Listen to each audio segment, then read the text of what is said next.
The House will be in order. The prayer will be offered by Chaplain Kibben. Would you pray with me? Holy and eternal God, we come to you on this auspicious day, a day of grief, a day of confusion, a day of consternation. We reflect on the horrific moments of 9/11 when the country was assaulted by evil's wicked hand, only to continue in anguish when confronted with the senseless violence of the assassination of Charlie Kirk and the simultaneous attack on high schoolers in Colorado even just yesterday. Gracious God, receive the agony that resides in the depth of our hearts and call up within us an even deeper desire to respond to these tragedies, not with words of animus or rancor that only deepen the divide, but to speak into these days as representatives of your peace. Remind us again that our days are short, but our lives are in your hands. And you call us to live even these days as unto you.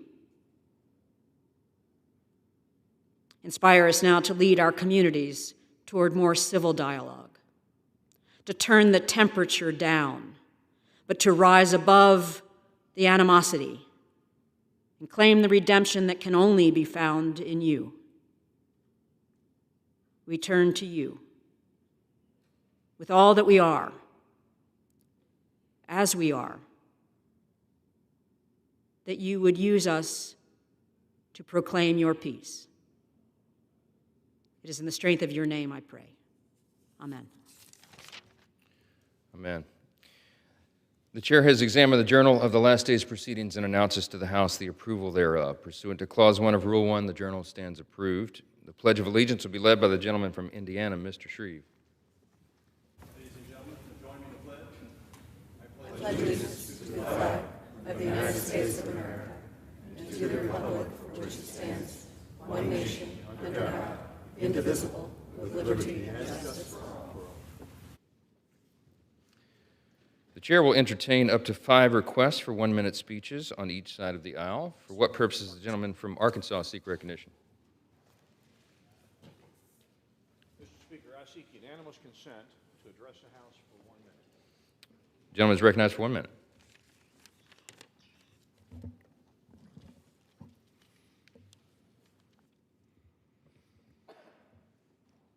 Mr. Speaker, on August 26th, Madison County, the state of Arkansas, and the nation's trucking industry lost a remarkable self-made businessman when Lou Thompson of Huntsville died unexpectedly at his home.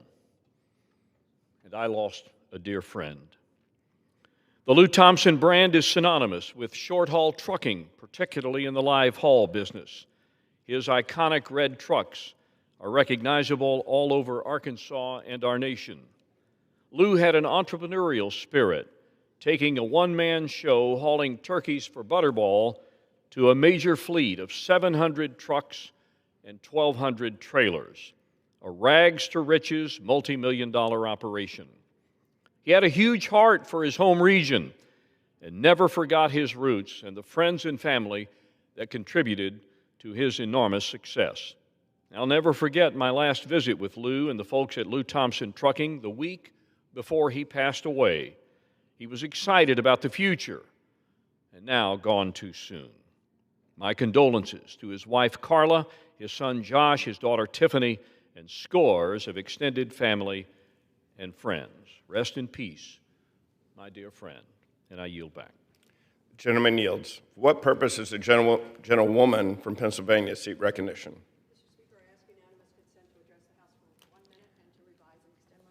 Without objection, the gentlewoman is recognized for 1 minute. Thank you, Mr. Speaker. In my suburban Philadelphia district, more than 75,000 people struggle with not enough food, with hunger every single day. That's why I voted against the cuts to SNAP, our Supplemental Nutrition Assistance Program. These cuts are going into effect now, and my constituents will do with less. These nutrition cuts hurt seniors, children, families, veterans. The Gospel of Matthew teaches us to do better. For I was naked and you clothed me. I was a stranger and you welcomed me, a prisoner and you visited me, hungry and you offered me food. May we use the privilege of our voice and our vote not to inflame, but to inspire. Mr. Speaker, I yield back. The gentlewoman yields. For what purpose does the gentleman from Oklahoma seek recognition? Mr. Speaker, I ask unanimous consent to address the House for 1 minute and revise and extend my remarks. Without objection, the gentleman is recognized for 1 minute. Today, I want to honor Miranda Dabney, who has served Oklahoma's 1st District with unwavering dedication since my very first day in office. For nearly 7 years, Miranda's tireless work and invaluable contributions have been the cornerstone of our team's success. From shaping our message to driving our mission forward, her impact is immeasurable. We simply would not be where we are today without her. I'm immensely proud of her remarkable achievements and the legacy she leaves with us. But Miranda's not going far. She will be working for appropriations under my dear friend and fellow Oklahoman, Chairman Tom Cole. As she embarks on her next chapter, I have no doubt her career will continue to flourish, inspiring us all. Thank you, Miranda, for your service and for making Oklahoma stronger. For what purpose does the gentleman from New York seek recognition? Mr. Speaker, I ask unanimous consent to address the House for 1 minute and to revise and extend my remarks. Without objection, the gentleman is recognized for 1 minute. Thank you, sir. I rise today to recognize the tremendous contributions of Maggie Mancinelli Cahill, producing artistic director of the Capitol Repertory Theater, as she retires from her storied career, bringing the joy of live theater to patrons across the Capital region and beyond. Since 1995, Maggie has directed more than 125 productions, workshops, and readings, helping to cement the Rep as a treasured cornerstone of both the city of Albany and the wider theater community. The warmth of her personality would always shine through as she enthusiastically welcomed audiences at the start of so many shows. Throughout her 3 decades at the Rep, Maggie nurtured local artists and performers while sharing her own illustrious talents and creativity with a grateful audience. Countless local organizations have recognized Maggie's abundance of vision, resilience, and yes, optimism. And while the curtain is closing on this act of Maggie's brilliant career, I know her theatrical artistry will continue to inspire our community for years to come. Bravo, Maggie, bravo. Congratulations, and I yield back.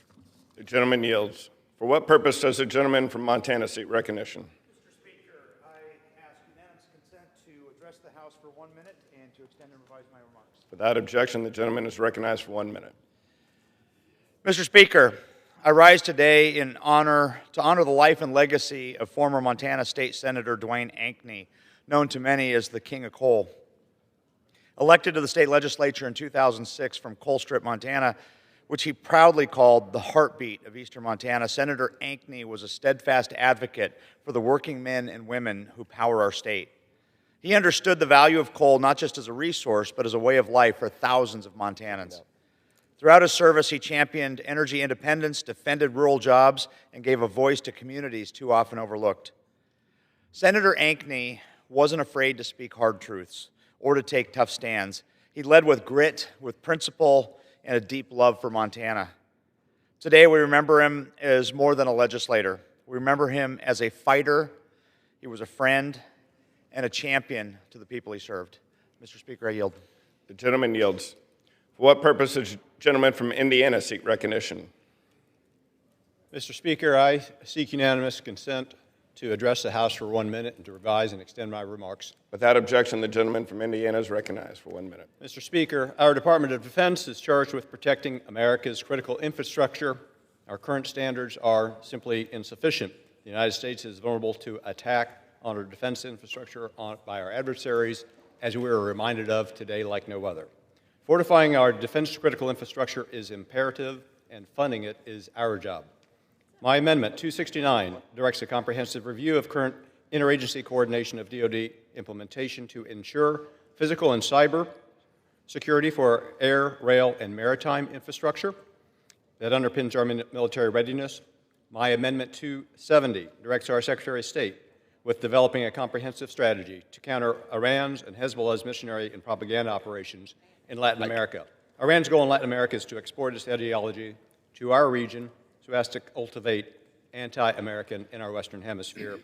There must be a clear plan and strategy to counter their malign influence.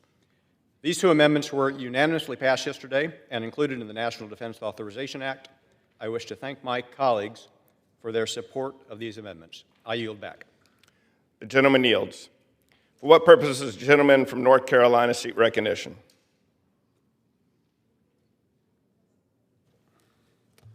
Mr. Speaker, pursuant to House Resolution 682, I call upon the bill, H.R. 3486, and ask for immediate consideration in the House. The clerk will report the title of the bill.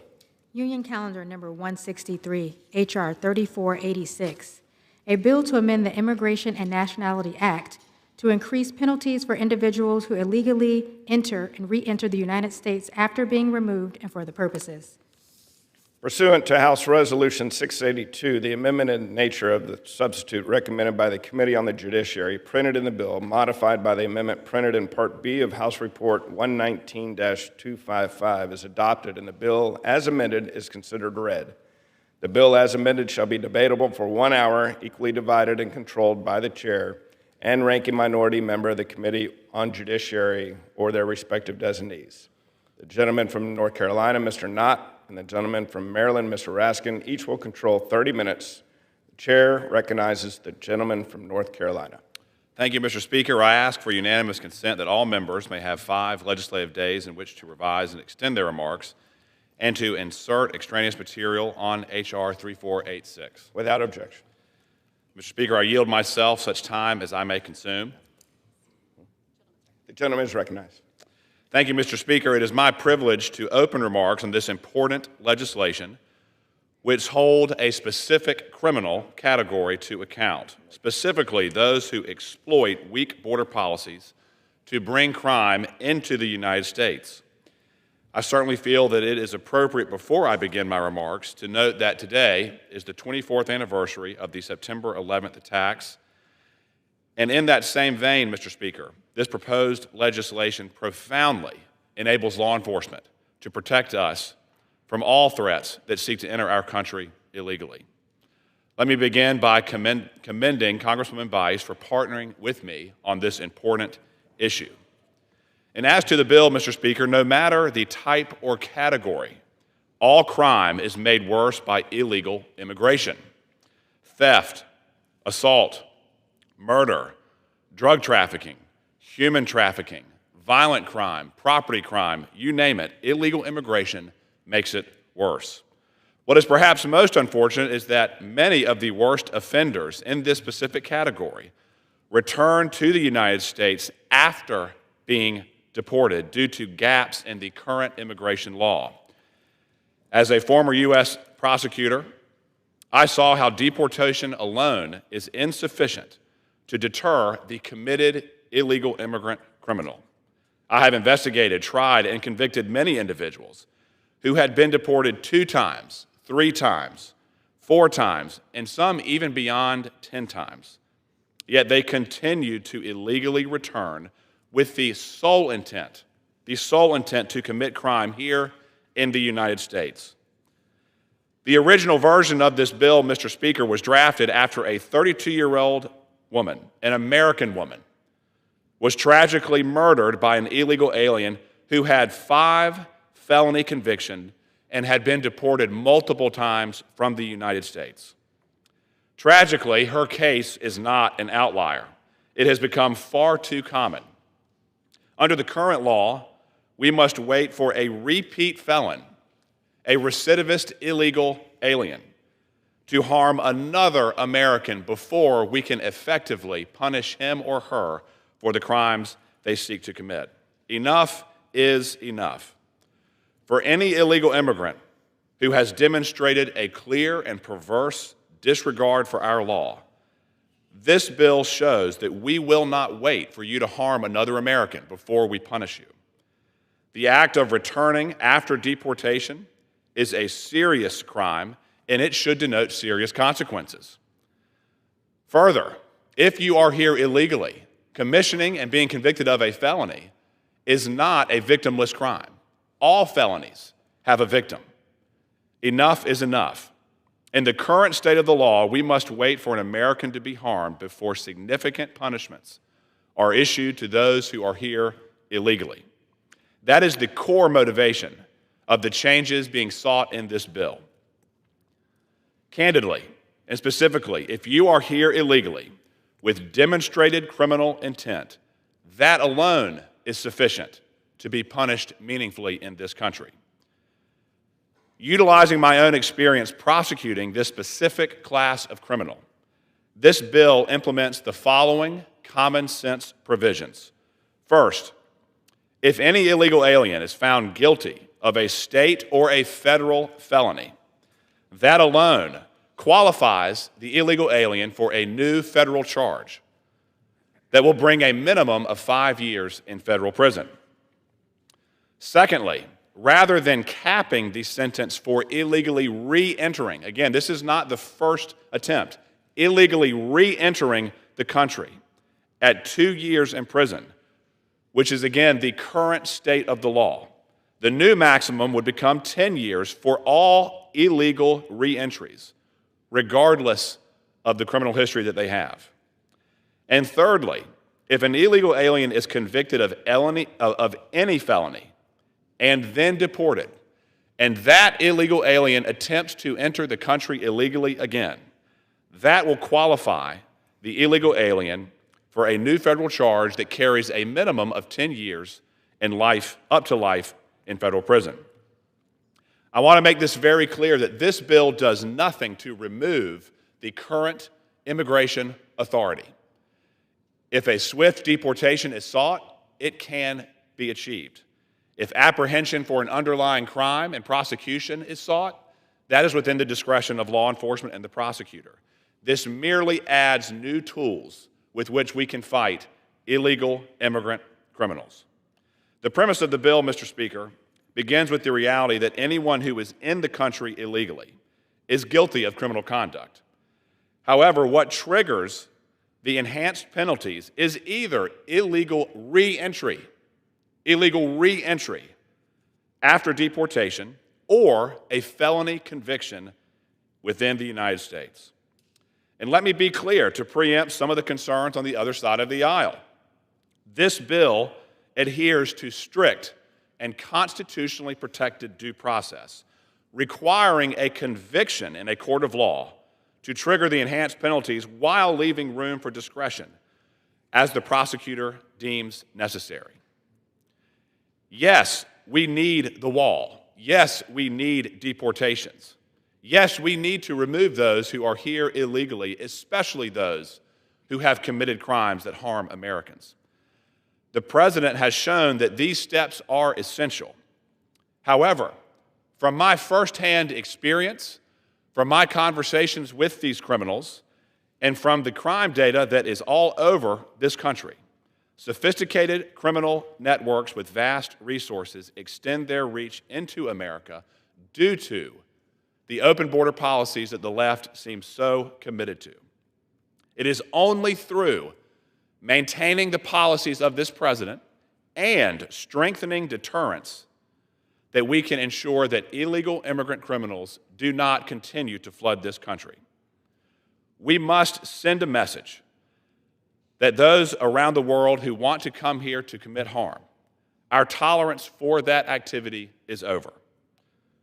With the tools in this bill, investigators and prosecutors will be better able to dismantle organized crime rings across America.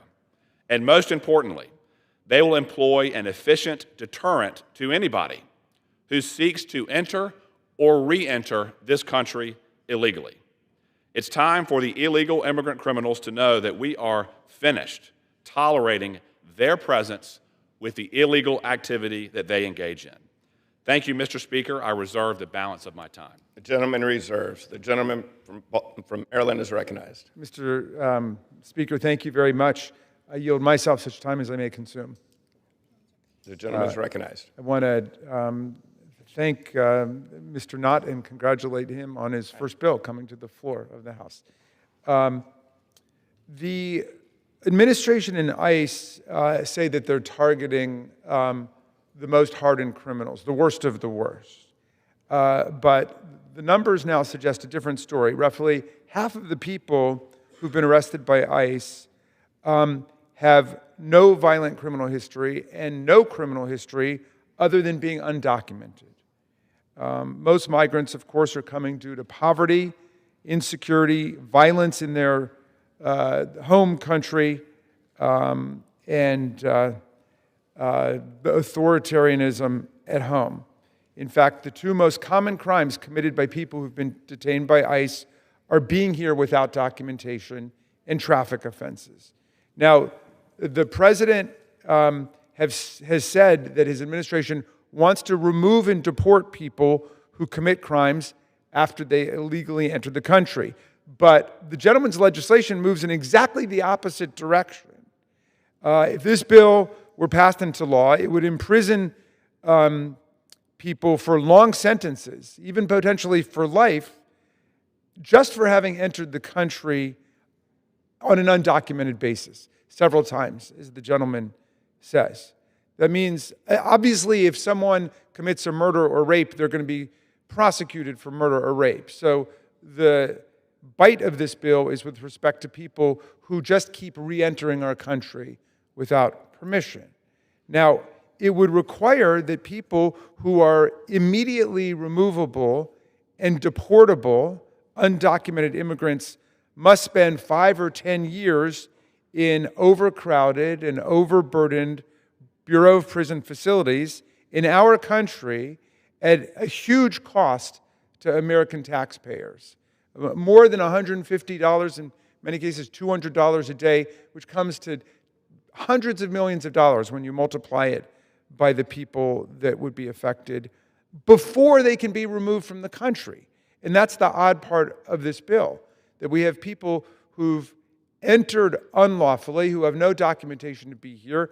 They're removable, they're deportable, but we're insisting that they stay here and be imprisoned and punished here for the crime of having entered illegally. And this would undoubtedly be good for the owners of all the private detention facilities and prisons who are getting rich off of laws like this, but it would fail the rest of us. Under 8 U.S.C. 1325 today, entering the U.S. without inspection is already a misdemeanor punishable by a fine and a sentence of up to 6 months in prison with enhancements that can increase the maximum sentence up to 2 years. Under 8 U.S.C. 1326, if you unlawfully re-enter the country or found to be here in the United States following a removal or denial of admission, this is already a felony, punishable by up to 2 years in prison, with enhancements that can increase the maximum sentence already to as high as 20 years in prison for those who were ordered removed following a conviction for certain offenses. So, the gentleman's bill would increase the penalty for people who enter without inspection from 6 months to 2 years for a first offense, and then if you re-enter without documentation, to up to 5 years, and in certain circumstances, potentially up to life.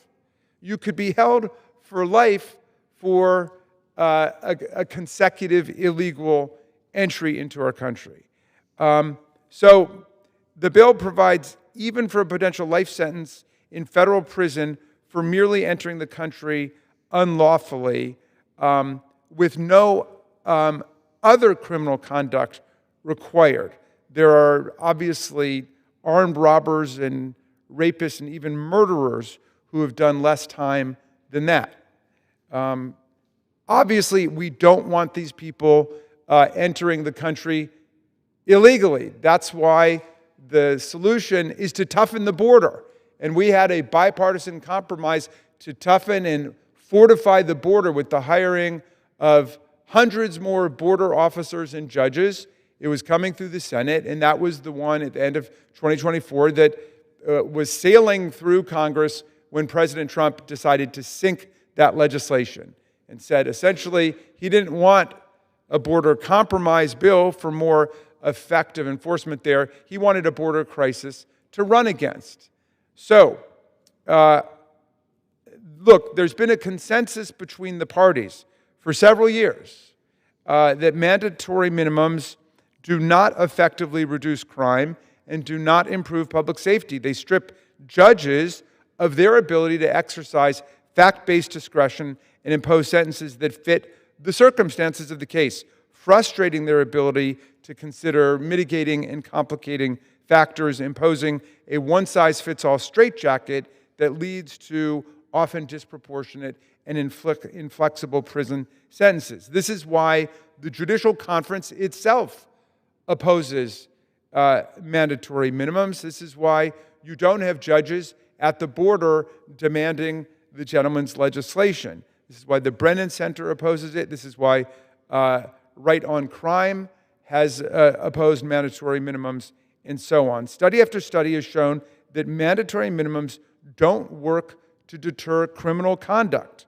We know from a report issued by the Department of Justice's National Institute of Justice that the certainty of being caught and quickly punished, not the severity or length of the sentence, is what deters criminal conduct. Increasing and mandating harsh, lengthy sentences will not deter illegal re-entry, but strengthening the border will do that. According to the Washington Post, the administration is actually pressuring governors today to commute the sentences of immigrants who are in prison under the current framework, convicted of serious crimes. And I'm not talking about just entering without documentation. I'm talking about serious crimes, and the administration is pushing for them to have their sentences commuted so ICE can take custody of them and then remove them from the country more quickly. So the gentleman's bill does the exact opposite. It requires that deportable immigrants be held in our prisons at enormous public expense for 5 years, 10 years, 15 years, in some circumstances, even for life, making the taxpayers pay for it when they could have simply been removed and deported, which has been the policy of this administration. The gentleman's bill, which was opposed on a bipartisan basis in committee, is ultimately too punitive, way too expensive, and ultimately ineffective. I will urge our colleagues to oppose the legislation with all due respect to my friend, and I reserve the balance of my time. The gentleman reserves. The gentleman from North Carolina is recognized. Mr. Speaker, I yield 2 minutes to the gentleman from North Carolina, Mr. Harris. Gentleman is recognized. Thank you, Mr. Speaker. I applaud my colleague, Representative Knott, for bringing forth this important legislation. You know, Mr. Speaker, if we reward illegals for breaking our laws, we cannot be surprised when it continues to happen. I rise today in support of H.R. 3486, the Stop Illegal Entry Act, legislation to increase penalties for aliens who commit serious crimes, as well as those who enter illegally more than once. We all know under the Biden administration, illegal aliens were welcomed with open arms. They were given hotel rooms, cell phones, plane tickets, work authorization. I'm glad to report those days are over. House Republicans are united behind President Trump's efforts to secure our border, strengthen our immigration enforcement, and fix our immigration system. Earlier this year, House Republicans made a once-in-a-generation investment in our immigration system. We gave our immigration officers the resources they need to properly enforce our immigration laws and carry out necessary deportations. Today, we're building upon that work with this proposed law to provide a strong deterrent against those coming here illegally in the first place. With these enhanced punishments in place, people will think twice before breaking our laws and choosing to overwhelm our immigration system. The harsher the punishment, the more the deterrence. That's just common sense. A nation that cannot control its borders cannot protect its people. This legislation affirms the rule of law, defends American families from dangerous criminal aliens, and restores accountability to our immigration system. I urge all of my colleagues to support this bill, and with that, Mr. Speaker, I yield back. Reserves. The gentleman from Maryland is recognized.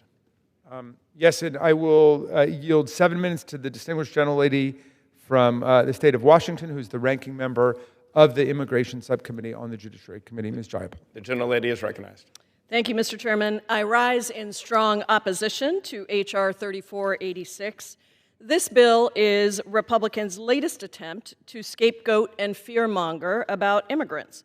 With President Trump's poll numbers tanking on immigration due to his kidnapping and disappearing of immigrants and U.S. citizens off our streets, House Republicans are once again looking to turn the conversation back to immigration and the border. Let me point out the absurdity of spending this valuable floor time on a bill that has harsh, ineffective, mandatory minimums for immigrants, while the majority affects one of the greatest cover-ups of our time, covering up the horrific abuses of Jeffrey Epstein and his network of child traffickers and sexual predators. Why not spend our time focused on justice for the incredibly brave survivors who have spoken out against the rich and powerful men that abuse them? Why fight a bipartisan discharge petition from Thomas Massie and Ro Khanna to release all the damn files, not just the ones that the Trump's DOJ allows to be released? Why not speak out against the cushy deal that Ghislaine Maxwell just got from Deputy Attorney General Todd Blanche to move to a cushy prison instead of serving her time as one of Epstein's main co-conspirators and groomers of young girls to be abused by Epstein and his cohort of rich and powerful men? Obviously, once again, my colleagues across the aisle want to try and distract us by returning to their tried and true playbook of demonizing immigrants.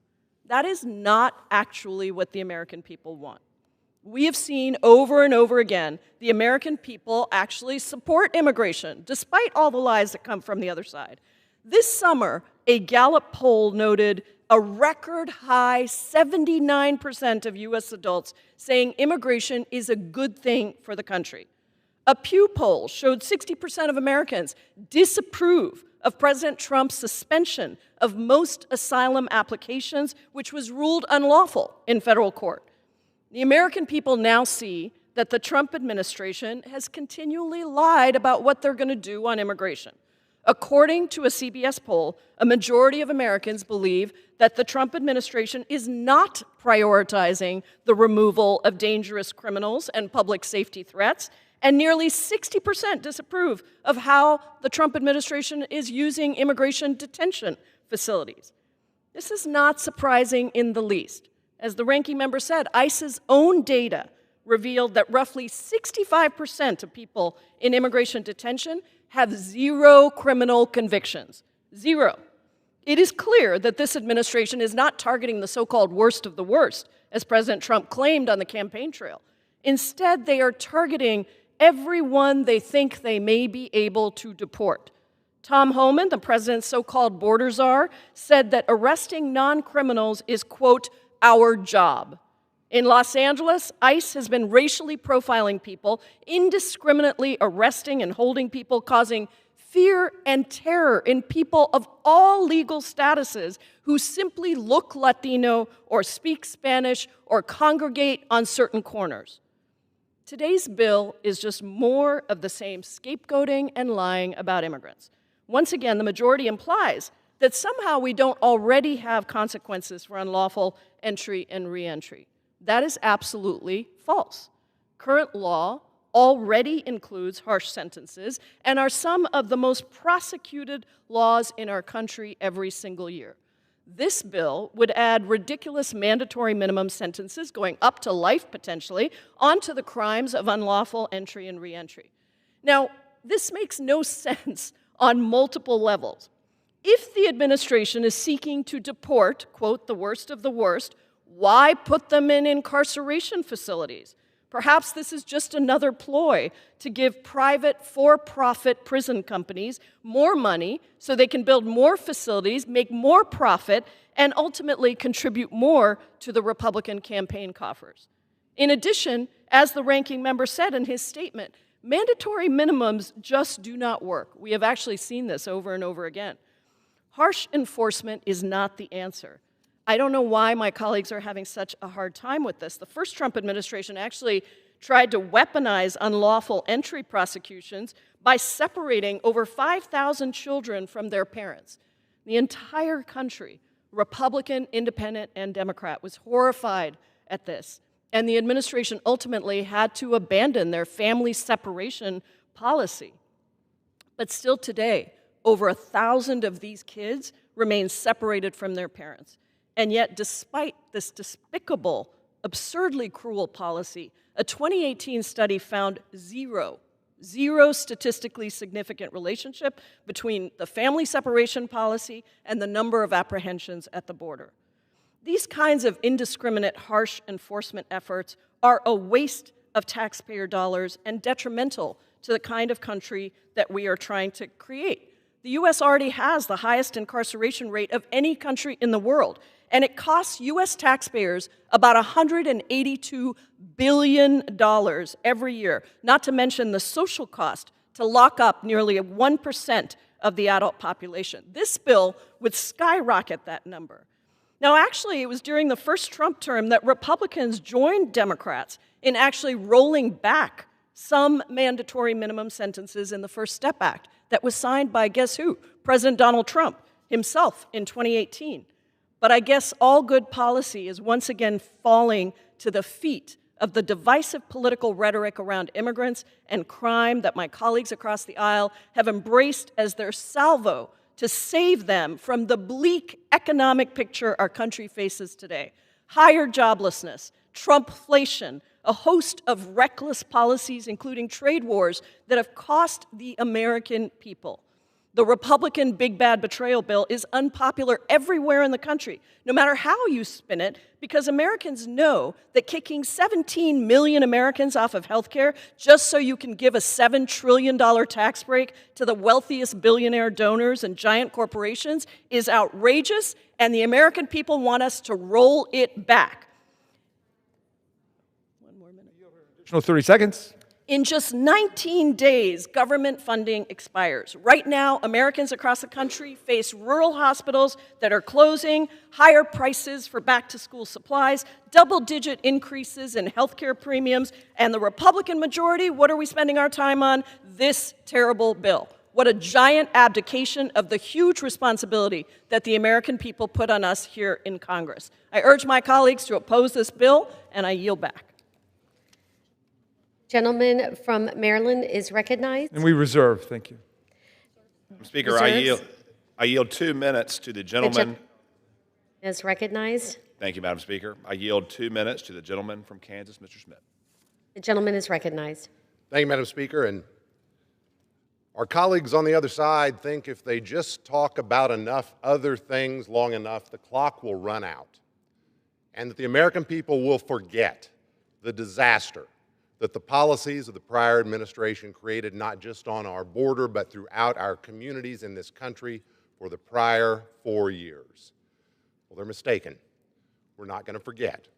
And we're not going to stop until we fix the holes in our law that enabled bad policies to drive through them. That is what this bill is about. This bill is about focusing on the worst of the worst. It is about focusing on those who are not deterred under current law by the threat of a 2-year prison sentence, perhaps because they're being paid by the cartels or enabled by the cartels, and the risk is worth it. That's who this is aimed at. That's why a 5 to 10-year prison sentence is warranted, valid, and necessary. Madam Speaker, I want to share just one story from my home state of Kansas about why we care about this issue. It's just one example. In March of 2016, Pablo Antonio Serrano Vitorino, an illegal alien from Mexico, shot and killed 4 people in my state. And then while fleeing from law enforcement, he killed another person in Missouri. And here's the kicker. It wasn't his first time in the country. It wasn't his first crime in our country. In 2004, he was convicted in California of making a terrorist threat. He was deported, and he came back. And in the years that ensued, he encountered law enforcement when he committed battery, when he committed drunk driving, when he committed traffic infractions. And he came back, and he stayed. Now, I can't say with certainty that if ICE had done their job and shown up, if the prosecutors had actually prosecuted, if the law were tough enough, none of that would have happened. But I can sure say the odds are much better that those 4 people, those 5 people, might still be alive. And I can certainly say that justice would have been done. So this bill's a good first step. We need to do it. It's the Gentleman's right time thing. has expired. I encourage all of my colleagues to support it. I yield 10 seconds. The gentleman yields. I thank my colleagues. Let me just say, I hope we don't stop here. Let's put this on the president's desk. Let's keep going and finish the job. Thank you. I yield. I reserve the balance. And from North Carolina reserves. The gentleman from Maryland is recognized. Thank you very much, Madam Speaker. My friend and the good gentleman from Kansas says that the legislation is about the worst of the worst. And I beg to differ. The worst of the worst are already covered by existing law. If you commit a murder, like the gruesome murder he describes in his state, you can go to jail for life, and in many states, and I suppose Kansas, but I don't know, you're subject to the death penalty. If you commit rape, armed robbery, there are laws that cover that. And today, under Section 1326, if you have committed an aggravated felony, such as the kind that he describes, you already can be imprisoned an additional 20 years under the immigration statute. So I understand that it might be satisfying for us to say, we're just going to increase all these penalties, but we're not in any way connecting with the worst of the worst. What are we really doing? We're saying that we're going to hold people who've done nothing other than enter the country illegally for much longer periods of time, for 5 years or 10 years.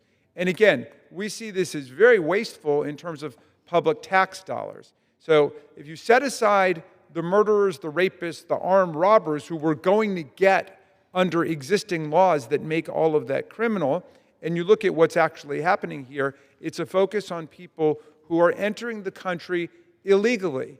And we have to ask ourselves, is it economically worthwhile to us to say that we're so mad at those people, we want to hold them in our jails for 5 years, 10 years, 20 years, or even life in certain circumstances, rather than send them back to their own country and toughen the border so they can't get back in, which is precisely the purpose of the legislation that was rejected at the end of 2024 on toughening up the border. We should go back and do that rather than having people continually come back in. I now am delighted to yield 3 minutes to the distinguished gentleman from California, Representative Correa.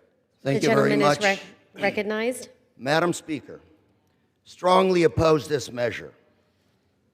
Let me repeat, re-entry into this country is already a felony. Bottom line, if you're a hardcore criminal, with or without documents, you should be fried, period. The one thing about this bill that is lacking is simply this. We don't talk about the big magnet. What's the big magnet for people coming into this country? Jobs. People come to work. We need the workers. Wisconsin dairy farmers.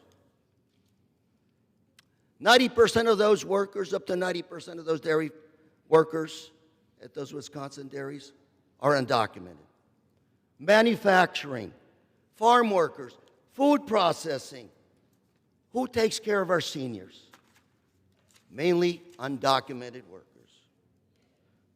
Ask my colleagues, is there anything in this bill going after the employers? What about when those undocumented are deported and they come back to the U.S.? Do you say to those employers, you are going to be double down, double felony, you're going to go to prison for life? That's the big issue here. Who's going to do those jobs? Solution, I ask my colleagues on the other side, let's work on immigration reform. Let's get some visas going for these workers. Instead, the situation we have right now, you tell employers, go ahead and hire an undocumented, because you don't have any others to hire. That's the only way you stay in business. But when you do that, you're essentially breaking the law. You give them the other option. Mr. Employer, fire those undocumented. And guess what? You'll go out of business. That is the scenario we have right now. Let me conclude by telling you a story about my district as well. Mr. Barreto, 25 years in this country, not a traffic ticket to his name. Was at the Home Depot, doing what he's supposed to do. Buy parts and do a job. Got picked up by ICE. His son called me. This man has 3 sons. All 3 are serving in the U.S. Marine Corps. Alejandro just finished, honorable discharge. The 2 others are still in the Marine Corps in California. Now, what do you tell the American public when you tell them that the father of 3 Marines that took an oath to defend this country, to make the ultimate sacrifice for this country, we are deporting your father because he's a criminal? Come on. I asked Alejandro, I said, Alejandro, at Camp Pendleton, are there other Marines in your situation? He said, yes. The gentleman's time has expired. The gentleman's time has expired. I will extend the gentleman an additional 60 seconds.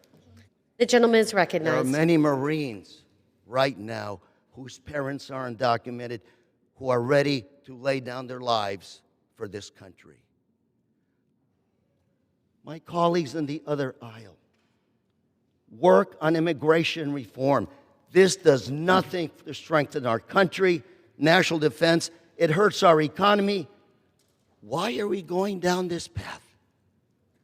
Let's get serious about immigration reform, pass some laws that enable workers to work legally, and let employers hire these workers legally as well.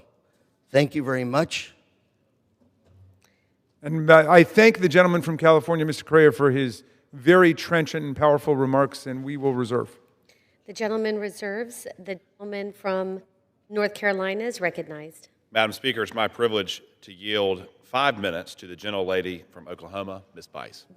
And yields, and the gentlewoman is recognized. Thank you, Madam Speaker. I rise today in support of my legislation, H.R. 3486, the Stop Illegal Entry Act. Let me first start by saying I think it's rich that we stand here on the House floor and are lectured by the other side of the aisle about immigration issues when they had the last 4 years to actually address this problem. They want to deflect, as my colleague from Kansas mentioned. Let's talk about all of the other things that have been happening in the country instead of the actual issue at hand. Under the Biden administration, over 10 million illegal immigrants entered this country. This includes countless numbers of murderers, rapists, child traffickers, smugglers, and individuals from countries that support terrorism. Customs and Border Patrol caught 400 individuals on the terror watch list, leaving us the question of who else was allowed to enter this country undetected. That is why the Stop Illegal Entry Act is so important. The legislation seeks to discourage migrants from coming to the U.S. illegally and keeps criminal aliens who disregard federal immigration law out of our American communities. It is vital that law enforcement officers and Border Patrol officers have the tools they need to hold dangerous criminals accountable and safeguard our communities, and this legislation does just that. President Trump has delivered on his promise to secure the border, and this legislation provides the tools needed to uphold our laws and remove dangerous criminals. On that note, I was also encouraged to see a statement of administrative support from the Office of Management and Budget, stating that if the legislation were presented to the president, his advisors would recommend that he sign it into law. Finally, I am not an attorney, but I want to thank my friend, Congressman Knott, for his support in helping get this legislation through the Judiciary Committee. As a former prosecutor, I know he understands the importance of strong policies that safeguard our communities and empower law enforcement. With that, Madam Speaker, I ask for unanimous consent to submit the Statement of Administrative Policy into the record. Without objection. With that, Madam Speaker, I urge the passage of this important legislation to hold those accountable that are here illegally, and with that, I yield the balance of my time. Madam Speaker, I From reserve the North balance. Carolina is recognized. I reserve the balance of my time. The gentleman reserves, and the gentleman from Maryland is recognized. Thank you, Madam Speaker. I want to underscore something that the gentleman from California said. The whole weight of this bill is on people who are not the hardened criminals. Obviously, we're going to be prosecuting rapists for rape and murderers for murder and so on. He talked about people who are hardworking immigrants, the kind even President Trump described when for a moment he said there wouldn't be immigration raids on farms because the agricultural sector is in crisis and people are saying we need the workers. Well, I wanted to echo what President Trump said briefly there before he was corrected by Mr. Miller. I was just up in upstate New York in Adirondacks in the 21st Congressional District. I represented by Ms. Stefanik. And I met a bunch of dairy farmers there. Told me it was impossible for them to find workers to work the farms. And with the additional crackdown on migrant labor, it's pretty much impossible for them to get the workers they need. So what's the economic result of that? Well, they take the citizen laborers they've got and they do mandatory overtime. So they're working an additional 15, 20, 30 hours a week, then they've got to pay them time and a half under the Federal Labor Standards Act. So the prices go up now because they're not able to find enough workers to satisfy the demand. Their choice at that point is either to pay the farmers less money, which they can't do because the farmers are already at the breaking point, or they've got to increase prices. And that's what they end up doing. And they've said to the groceries, this is because Congress refuses to work on bipartisan immigration reform. That's why we're seeing inflation in dairy, in produce, and across the agricultural sector. So the gentleman is telling us if we're serious about dealing with this, we need to do what we started to do at the end of 2024. We need to have bipartisan commitment to immigration reform, and we need to sit down and work this out the way that prior generations of Americans have done. This is a country that's been built on immigration. So I'm afraid that the gentleman's legislation here, which is basically just jacking up a whole series of criminal penalties, doesn't get us out of the economic problems and the immigration policy problems that we're in. And so it's a distraction. It will be ineffectual. And so it's not going to work to deal with the real crisis that we're facing. I'll reserve. The gentleman reserves, and the gentleman from North Carolina is recognized. Just briefly, Madam Speaker, before I recognize my friend from Utah, I will say that the colleague from my friend from Maryland mentioned robbery and rape and murder. This bill's goal is to apprehend dangerous criminals before they rob, rape, or murder Americans. And secondly, and most importantly, referencing a farm worker, if they're here illegally and they do not commit a felony, this bill does not touch them. The only standard that this bill has, do not come back into the country a second time illegally and do not get convicted of a felony. How low do you think of the farm workers that they cannot meet that standard? With that, I will yield 2 minutes to my colleague from Utah. The gentleman is recognized. Mr. Speaker, I rise today in strong support of Representative Bice's Stop Illegal Entry Act of 2025, and I applaud my colleague, Representative Knott, for his role in this important piece of legislation. For too long, open border policies have left American families at risk. Under the Biden administration, the vast majority of those charged with illegal reentry already had criminal records. And in Utah, we've seen the consequences firsthand.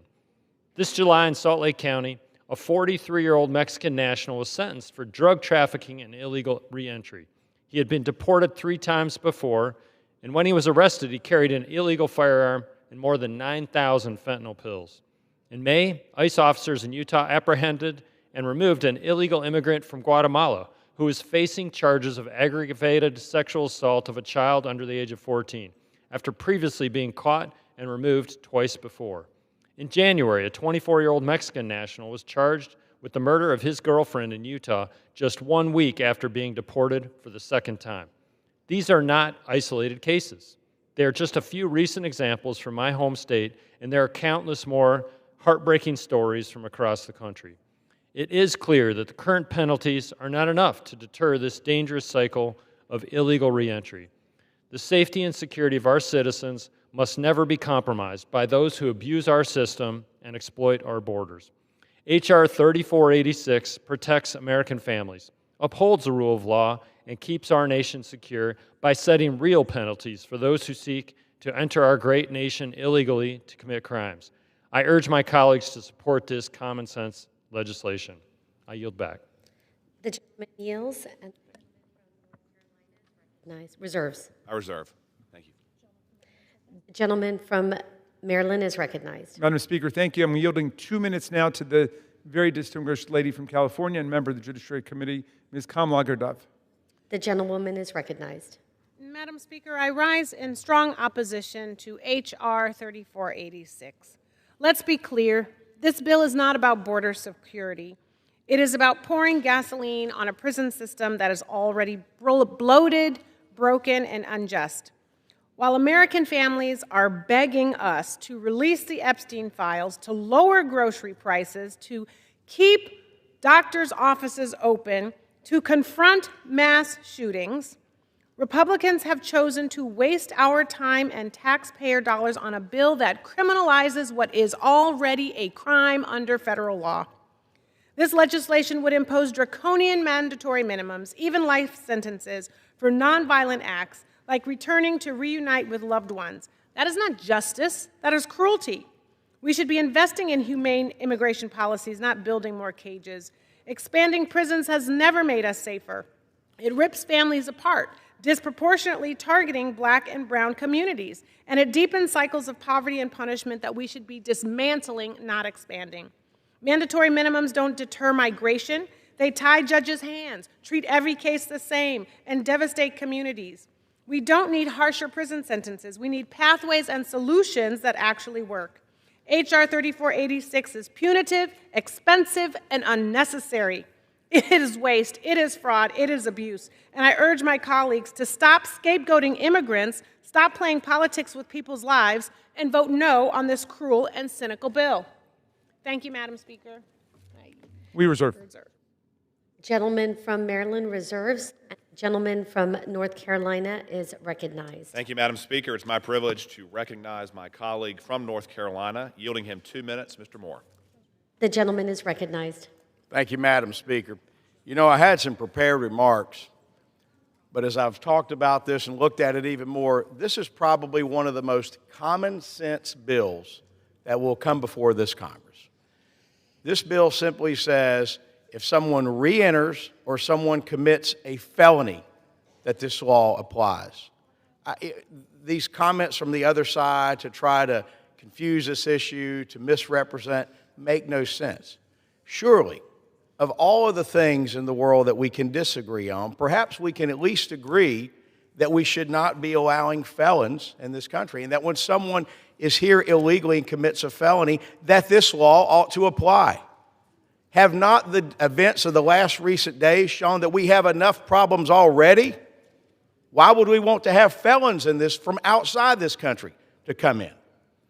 You know, I think about what we were talking about a few days ago back in North Carolina. My colleague, Mr. Knott, Mr. Harris are here with the senseless murder of the young Ukrainian lady on the light rail line. Turns out, by the way, that she and her family live in my district.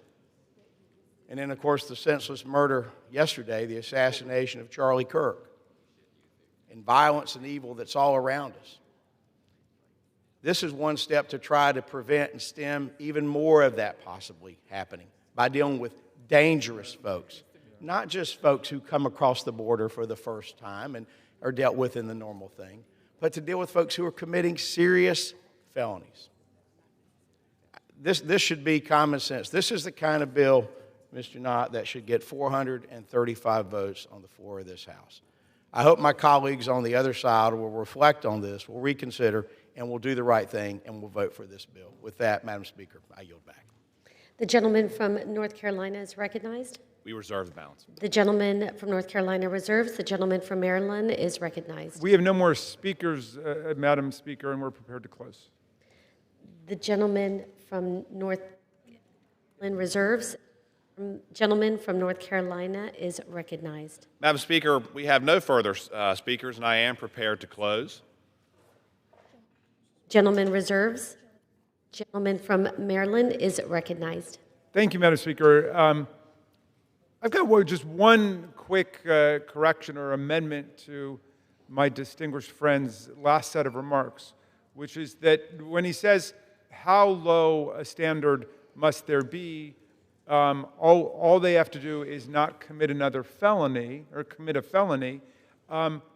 As I understand the gentleman's legislation, and please correct me if I'm wrong because he certainly knows it better than I do, but it is a felony to come back to the country, again, without having committed any violent crime or any other offense. It becomes a felony under the legislation. So now you have a felony because you've re-entered, and at that point, you're eligible for the up to 20 years or even a life sentence. Am I understanding that correctly? There are people whose only offense could be re-entering without anything else who would be subject to the most serious punishment. And I'm happy to yield if you can just clarify that. Well, the gentleman yields. The gentleman from North Carolina is recognized. The issue with your characterization, sir, is number one, someone who enters illegally must be convicted of illegally entering the country. Then they must be convicted of illegally re-entering a country to get a felony conviction. There is no compulsion to charge the most serious layers of this offense. There is prosecutorial discretion. Under this law, if someone is apprehended, they can be deported without any charging.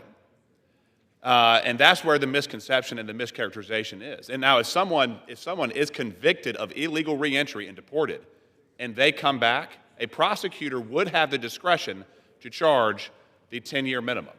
It's not compulsory, it is within the discretion. But yes, he would meet the element. All right, I'll reclaim my time. Gentleman from Maryland is recognized. Yeah, but thank you for that clarification. I'm satisfied to believe, again, that there are people who could end up with the most severe penalties under the legislation who have done nothing other than re-enter the country, which is something we don't want them to do, which is why we want a bipartisan immigration bill to actually fasten down the border and move forward on this so we're not constantly dealing with this way. The bottom line problem with my friend's legislation, which is offered in all good faith, is that it's just continuing to pile criminal penalties on people re-entering the country without changing any of the incentives or inducements. It doesn't deal with any of the things pushing them out of countries that are marked by gang violence and authoritarianism and so on, nor is it dealing, as Mr. Correa points out, with the pull of all of the jobs here. So we need real immigration policy breakthroughs and not just piling on a bunch of additional criminal penalties that are not going to work, and if they did, would just end up costing the American taxpayers hundreds of millions or billions of dollars in holding people in our prison for the offenses that currently they're being held for 6 months or for up to 2 years. So with that, we're going to urge people to vote no on the gentleman's legislation, and I'm happy to yield back. The gentleman yields back. The gentleman from North Carolina is recognized. Thank you, Madam Speaker. I've heard a lot from the other side about costs, whether it be costs to law enforcement, costs to imprison, cost to society, but I want to talk about the cost of open border policies that is felt in this country. In the year 1990, roughly 5,000 Americans died because of illegal drug use. Since the year 2000, almost 1.5 million Americans have lost their life because of using illegal drugs. Now, of course, there is involvement locally and domestically in the drug trade, but just about all drugs, statistically all illegal drugs, come into the country illegally. That's just one category dealing with the cost of illegal immigration. Any criminal code should have three objectives. First, it should protect Americans. It should protect American children. It should protect American families, neighborhoods, businesses from the ill effects of crime. Second, it should punish illegal activity. When someone harms another American, there should be adequate and reciprocal punishment. It should be efficient, and it should work, again, to protect Americans. Thirdly, it should deter ongoing criminal conduct in that same vein, repeat criminal offenses, or anyone who would want to copy criminal conduct to enrich themselves. When you look at the scale of illegal immigration, when you look at the problems that are being inflicted upon this country, across every metric, the criminal law is failing to protect Americans. This bill, again, it aims to target the committed criminals who are here illegally. There is no distinction under the current law for people who commit crimes when they are here illegally versus those who commit crimes who are citizens. That discrepancy enables hordes of illegal immigrants to come from around the world to harm Americans. Again, I repeat, Mr. Raskin, in good faith and with sound logic, he talked about robbery, he talked about property crimes, he talked about rape and murder. Some of these people have been convicted of rape, murder, property crimes after they have been deported. They return illegally and harm Americans. This bill aims to preempt the harm Americans feel by committed illegal immigrant criminals. Just this week, there was a release from the Department of Homeland Security, a 34-year-old gang member from Mexico. He had illegally entered the country 26 times. He has received convictions for burglary, tampering with government records, government witnesses, criminal enterprises, illegal re-entry, multiple times.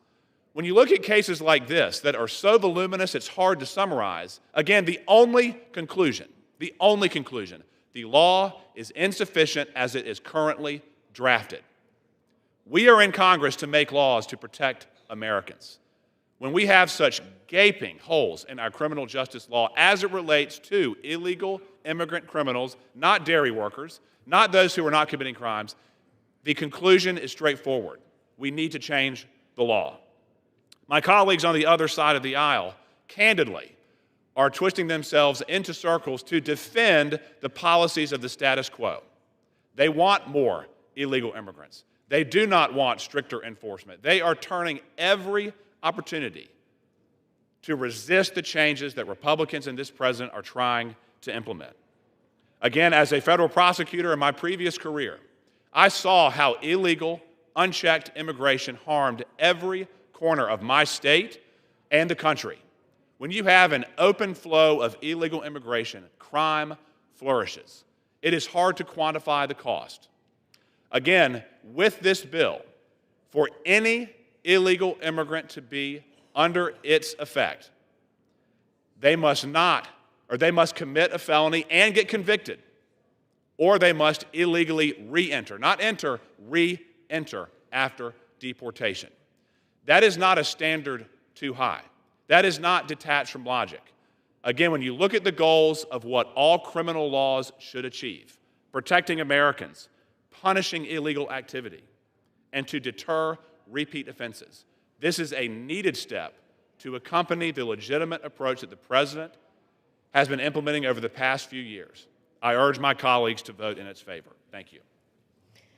All time for debate has expired. Pursuant to House Resolution 682, the previous question is ordered on the bill as amended. The question is on engrossment and third reading of the bill. Those in favor say aye. Those opposed, no. The ayes have it. Third reading. A bill to amend the Immigration and Nationality Act to increase penalties for individuals who illegally enter and re-enter the United States after being removed and for other purposes. The question is on passage of the bill. Those in favor say aye. Those opposed, no. The yeas have it. The bill is passed, and without objection,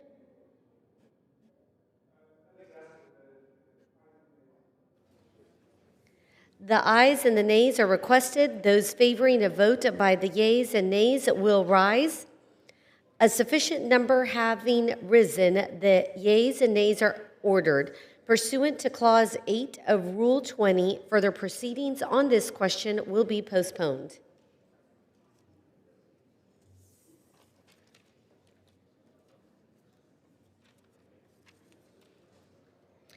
Proceedings will resume on questions previously postponed. Votes will be taken in the following order.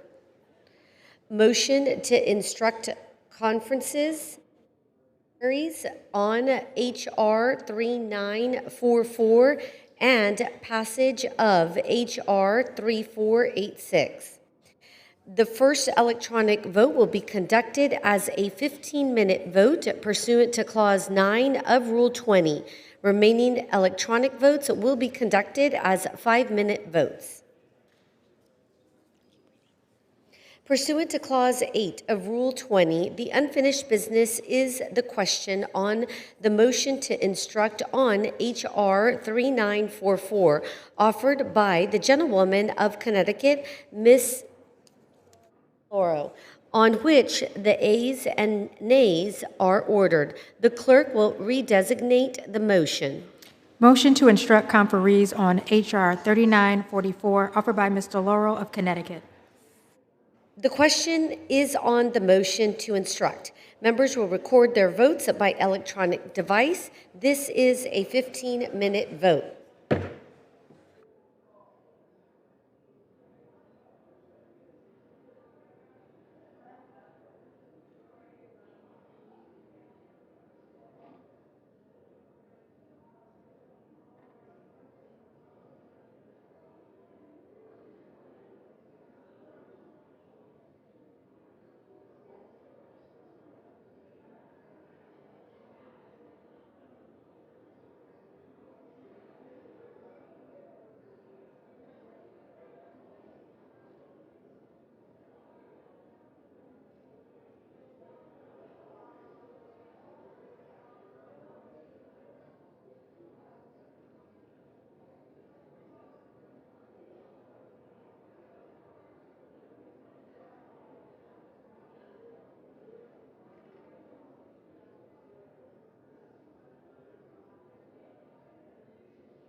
On this vote, the motion is not adopted, with yeas being 211 and the nays being 213. The motion is not adopted. Without objection, the motion to reconsider is laid on the table.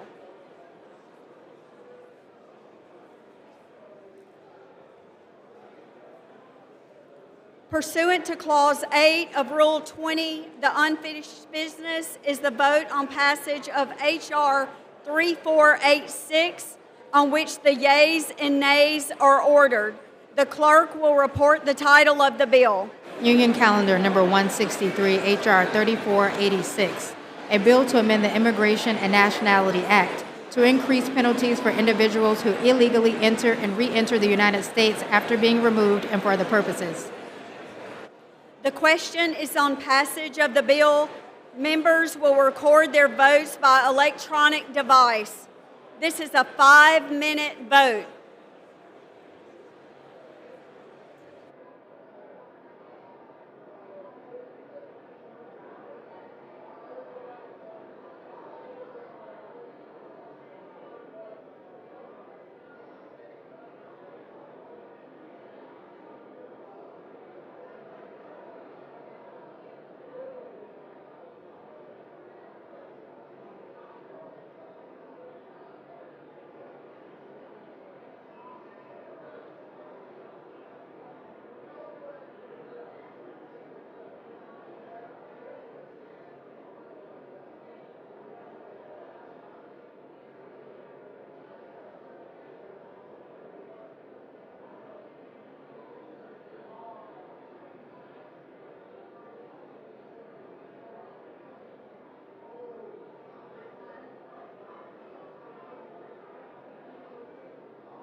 On this vote, the yeas are 226 and the nays are 197.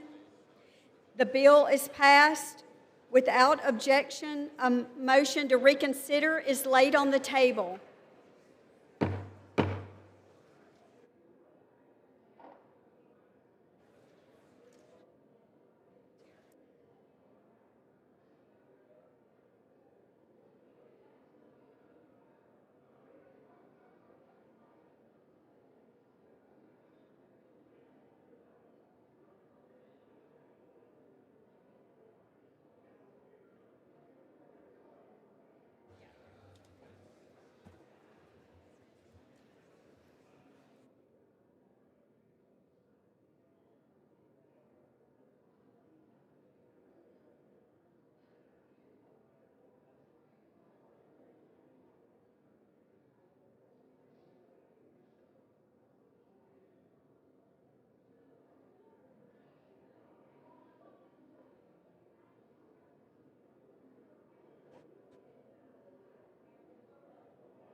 For what purpose does the gentleman from Florida seek recognition?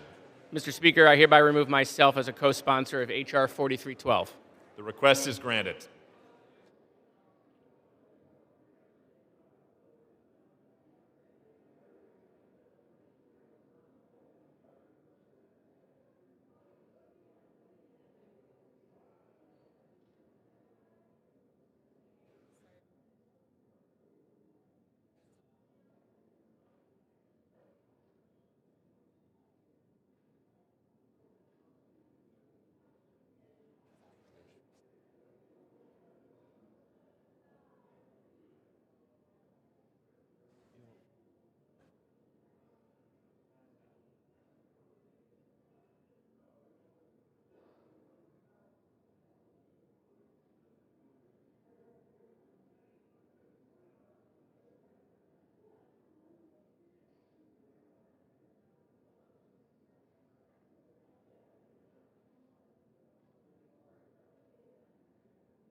For what purpose does the gentleman from Arkansas seek recognition? Mr. Speaker, I ask unanimous consent that when the House adjourns today, it adjourn to meet at noon on Monday next for morning hour debate and 2 p.m. for legislative business. Without objection. We will now entertain requests for 1-minute speeches. For what purpose does the gentleman from Pennsylvania seek recognition?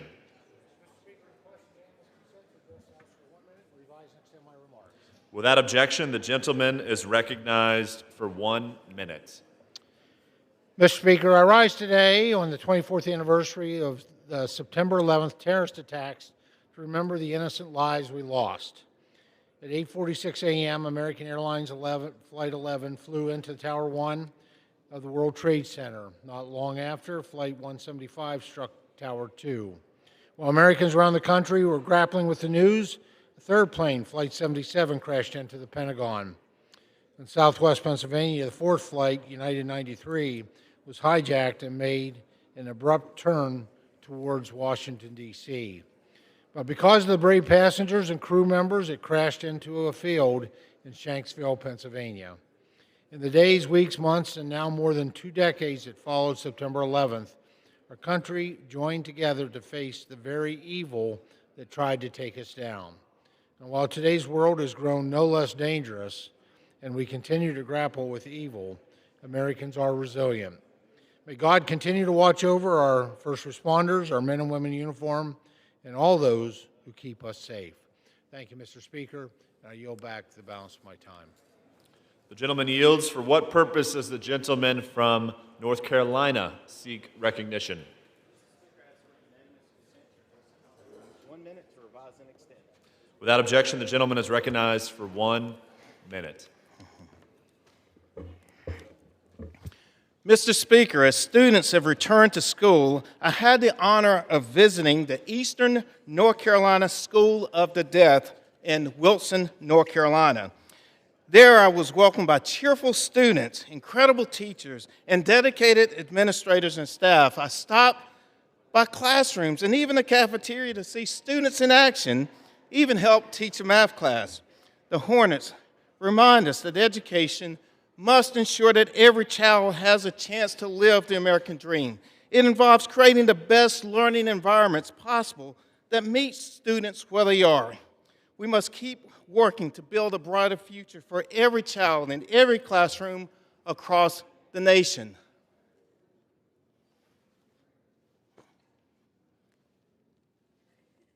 I love you. Go Hornets. I yield back. The gentleman yields. For what purpose does the gentleman from Kentucky seek recognition? To address the House for 1 minute and revise Without objection, the gentleman is recognized for 1 minute. Thank you, Mr. Speaker. I'm proud to have supported the 2026 National Defense Authorization Act. This bill is a generational investment in our national defense. House Republicans, alongside President Trump, are investing in our military industrial capability, securing all service members a well-deserved pay raise, and making meaningful strides to secure our southern border and so much more.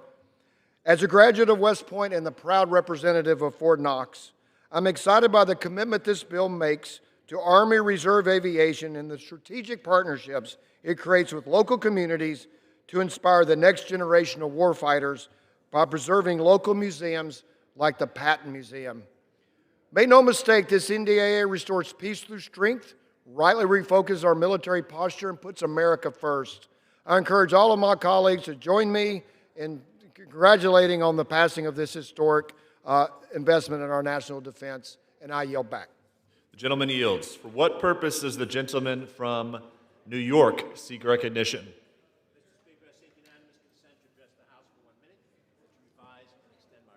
Without objection, the gentleman is recognized for 1 minute. Thank you, Mr. Speaker. Mr. Speaker, today I'd like to recognize Lauren Cullinan and Peyton Savarese, 11th graders at the Ursuline School in New Rochelle, who for 15 years have been friends and collaborated on multiple school projects together, including A Bear and a Book. A Bear and a Book was founded in the fall of 2023 as a way to promote youth literacy. Like many others, when Lauren and Peyton were little, they would line up their teddy bears and read them a story. If they did not have someone to read to, they could always count on reading to their bears. The Bear and a Book presentation begins with the girls reading an age-appropriate book to children with their own bear friends, Candy Bear and Sprinkles. At the end of the story, each child is given a bear and a book of their own to read at home. With this book project, they have reached 55 classrooms in both New York and nearby Connecticut, and over 1,500 books and bears have been distributed. I applaud Lauren and Peyton for wanting to help young children in our community and for their entrepreneurial spirit. Thank you, Mr. Speaker, and I yield back. The gentleman yields. The chair will receive a message. Mr. Speaker, messages from the Senate. Mr. Speaker. Mr. Secretary. I have been directed by the Senate to inform the House that the Senate has passed S-759, an act to provide for standardization, publication, and accessibility of data relating to public outdoor recreational use of federal waterways and for other purposes, in which the concurrence of the House is requested. For what purpose does the gentlewoman from Illinois seek recognition?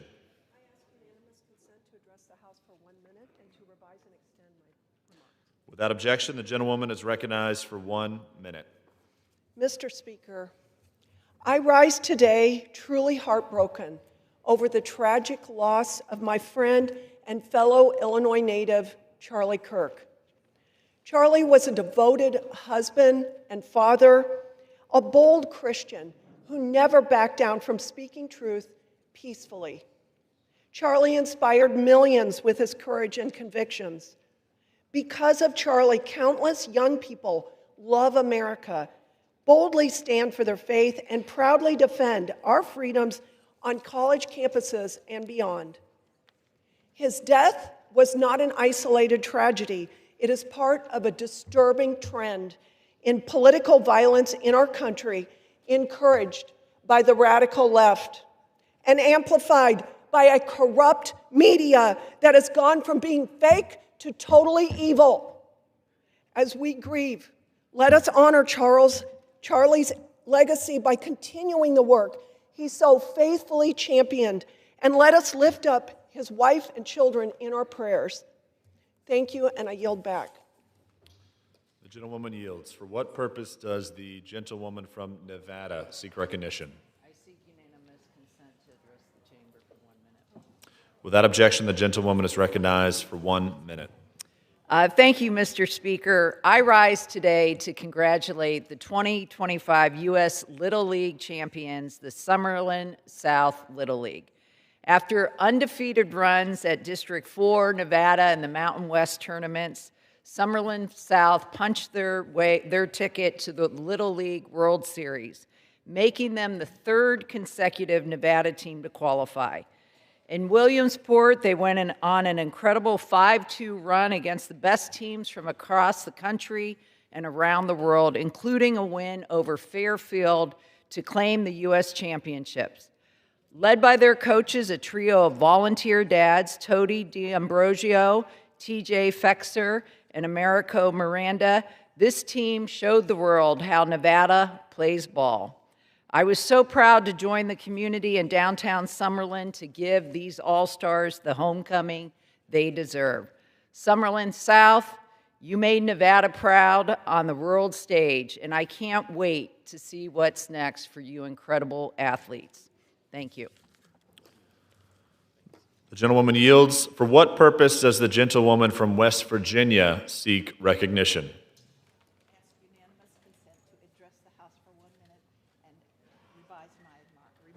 Without objection, the gentlewoman is recognized for 1 minute.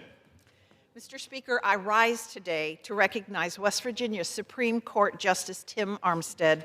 Tim was born to James and Myrtle Armstead on February 26, 1965, and passed away on Tuesday, August 26 of this year. His life was one of dedicated service to our state of West Virginia, beginning as an intern in the governor's office after graduating from West Virginia College of Law. He rose to work as an executive assistant to the governor's chief of staff and served on the governor's cabinet for children and families. Tim's passion for public service led him to be elected to the West Virginia House of Delegates in 1998, later serve as the minority leader, and rise to become Speaker of the House in 2015. He was appointed to later elected to the Supreme Court of Appeals of West Virginia in 2018 and would retain his position until his passing. Tim's life was guided by his Christian faith and dedicated to our state and its people, especially children suffering from neglect and abuse. He worked tirelessly to defend those children on the Court of Appeals and worked to retain and recruit attorneys to provide services for these children's cases. West Virginia is a better place thanks to the life of Tim Armstead, and the lives that he touched will be missed from his positive influence. I was proud to call him a dear friend and cherish the special time we spent together. I send my sincerest condolences and love to Anna, Katie, Aaron, and Benedum and Ann. The gentlewoman yields. For what purpose does the gentleman from Virginia seek recognition? Without objection, the gentleman is recognized for 1 minute. Today, I rise in honor of the brave civilians and first responders who answered the call 24 years ago on September 11th, and the service members that died in the ensuing wars that followed. On that morning, ordinary individuals displayed extraordinary courage, not only through their service, but also through their sacrifice. 24 years ago, I watched in horror as the events of September 11th unfolded. 9/11 changed my life and the entire country. Less than 30 days later, I was activated as a reserve soldier, training soldiers to deploy to Afghanistan to defend our nation abroad. I went on to continue my service in active duty, forever changed by 9/11. 2 decades later, my thoughts remain with the families of those who lost their lives that tragic day and the wars that came after 9/11. We will always honor and remember the mothers, fathers, children, first responders, and all those senselessly slain in that devastating attack on our nation. September 11th changed the course of history, but in our sorrow, we found unity. In crisis, we found resilience. We will never forget that terrible day 24 years ago. I yield back. The gentleman yields. For what purpose does the gentleman from New Jersey seek recognition?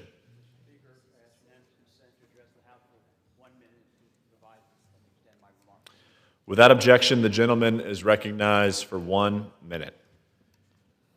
Mr. Speaker, on September 11th, 2001, our nation endured an unspeakable tragedy, and New Jersey carried a deep share of that loss. Thousands of our neighbors left home for work that morning and never returned. Today, 24 years later, we honor those we lost, the first responders, the everyday citizens who became heroes, and the families who continue to carry this grief. We also recognize the tens of thousands who still suffer from cancer and other illnesses caused by that day's attacks and its aftermath. Their sacrifice and their strength remind us of the very best of America, our resilience, our compassion, and our unity. We remember each and every one of them, and each generation will ensure that they are never forgotten. May God bless their memory, their families, and may God bless the United States of America. I yield back. The gentleman yields. For what purpose does the gentleman from Rhode Island seek recognition?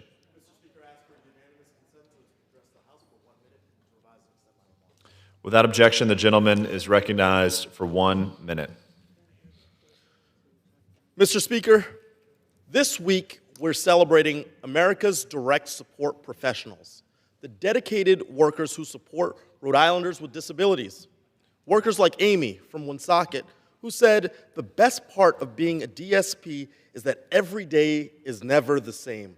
I get to celebrate the victories and milestones of the people I support. It is so rewarding to see how proud they are of themselves." But workers like Amy, who do such great work, are at risk. Republican Medicaid cuts and Trump's big, ugly law pose a threat to direct support professionals and the Rhode Islanders with disabilities they serve.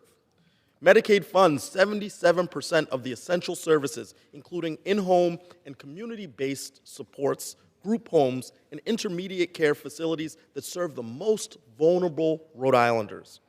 During this Direct Support Professionals Week, my colleagues on the other side of the aisle need to step up and restore the Medicaid funding they cut that disproportionately impacts Americans with disabilities and the workers who support them. And to Amy and all those doing this hard work, keep it up, and know I have your back in Congress. The gentleman yields. For what purpose does the gentleman from Pennsylvania seek recognition? Speaker, I seek unanimous consent to address the House for 1 minute and to revise and extend my remarks. Without objection, the gentleman is recognized for 1 minute. Mr. Speaker, on this solemn anniversary, we reaffirm our vow to never forget September 11th. That morning began like any other. I had just dropped my daughter off at school on a clear, beautiful day across the Northeast. Within hours, our lives were forever changed as we watched in horror as planes struck the Twin Towers, learned of the attack on the Pentagon, and witnessed the extraordinary heroism in Shanksville, where ordinary Americans made the ultimate sacrifice to prevent another attack. In the days that followed, I traveled to Ground Zero, delivering mobility equipment requested by the NYPD, not for the injured, but for those responders who had been on their feet for days. Yet even in that moment of national grief, I'll always remember the New York streets lined with Americans cheering for first responders and standing together in renewed patriotism. In President Lincoln's timeless words, "We resolve that these dead shall have not died in vain.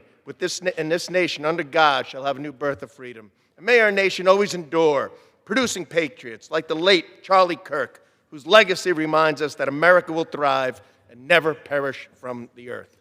I yield back. The gentleman yields. For what purpose does the gentleman from California seek recognition? Seek unanimous consent to address the House for 1 minute. 1 minute, please revise and extend my remarks. Without objection, the gentleman is recognized for 1 minute. Mr. Speaker, I rise today to celebrate and honor the achievements of Glendora letter carrier John Bromstead. John recently retired after a 40-year career in the U.S. Postal Service. Throughout this time, he drove 1 million accident-free miles, delivering letters, packages, and smiles across our community. John was honored as a member of the National Safety Council Million Mile Club, and he received the Million Mile Award, a truly remarkable achievement. Too often, the stellar work of letter carriers like John go unnoticed, but they play an essential role in ensuring our society, commerce, and community functions effectively. John, thank you for all the years of connecting our community through mail and spreading cheer around our neighborhoods. Now it's time to put your feet up and enjoy your well-earned retirement. I yield back. The gentleman yields. For what purpose does the gentleman from Indiana seek recognition? Mr. Speaker, I rise to address the House and ask for unanimous consent to address the House for 1 minute to revise and extend my remarks. Without objection, the gentleman is recognized for 1 minute. Thank you, Mr. Speaker. It's hard to put into words how I'm feeling. On one hand, I feel the heaviness and sadness that hundreds of thousands of students like my sons are feeling because they know that Charlie Kirk, an inspiring American, was assassinated for standing for his faith, exercising his First Amendment rights, and engaging in open and honest debate. On the other hand, I feel enraged because some Americans celebrated at the news of Charlie's murder. If that was you, shame on you. I am sick and tired of this evil. Today is 9/11, and instead of remembering the evil attack on our country that day 24 years ago, we're now talking about another tragedy fueled by the same kind of hate. It's the same hate that assassinated Dr. Martin Luther King Jr. And like Dr. King, Charlie was shot because he passionately and courageously spoke truth and invoked generational change in our nation. They both dreamed of a better America for all, no matter their politics or skin color. Charlie loved his Savior, Jesus Christ, loved his family, loved his country, loved his fellow Americans. He believed that through honest conversation, the best ideas could win. Charlie's vision for America inspired millions. Evil has killed him as a human, but watch out. Thousands of Charlies are already ready to stand for their faith, raise their families, and face down evil that has raised its head again in our country. May our Lord comfort the Kirk family and use Charlie's legacy to heal our land. I yield back. The gentleman yields. For what purpose does the gentlewoman from Minnesota seek recognition?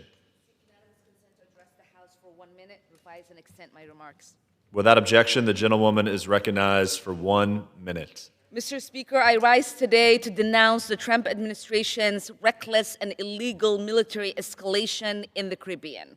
More than a week after the attack, we have not gotten any clarity whatsoever on the legal authority they relied on to conduct the strike. Let me be clear. There is no conceivable legal justification. It was not self-defense, and it is not authorized by Congress. That is why I am introducing a resolution to terminate hostilities against Venezuela and against the transnational criminal organizations that the administration has designated as terrorists this year. I would urge all of my colleagues, regardless of their party or ideology, to join me in this effort. All of us should agree that the separation of powers is crucial to our democracy and that Congress has to fight for its own power. I yield back. The gentlewoman yields. For what purpose does the gentleman from Utah seek recognition? Mr. Speaker, I ask unanimous consent to address the House for 1 minute and to revise and extend my remarks. Without objection, the gentleman is recognized for 1 minute. Mr. Speaker, today I rise to celebrate 175 years since the establishment of Pleasant Grove, Utah. Established on September 13, 1850 by pioneers, Pleasant Grove is located in an idyllic location nestled at the base of the majestic snow-capped mountains of the Wasatch Front. Its rich history is highlighted by the iconic Strawberry Days celebration, which began in 1921 and remains the longest-running city celebration in Utah. Each year, families gather to celebrate the city's agricultural heritage with strawberries and cream, parades, concerts, and rodeos. Pleasant Grove also offers outstanding recreation and cultural treasures, from the scenic trails of Battle Creek Falls and the wooden castles at Discovery Park to the family traditions of Hee Haw Farms and the Krista McAuliffe Space Center. Though the city has grown, it continues to be a family-oriented town where residents can learn, explore, and thrive together. At the heart of Pleasant Grove is its tight-knit community, people dedicated to service, education, and preserving the city's rich history. I want to recognize the service of Mayor Guy Fugel and the members of the Pleasant Grove City Council, whose leadership reflects the values of this remarkable community. I'm proud to represent Pleasant Grove in Utah's 3rd District and look forward to celebrating this momentous achievement with them. Thank you, and I yield back. The gentleman yields. For what purpose does the gentlewoman from Oregon seek recognition?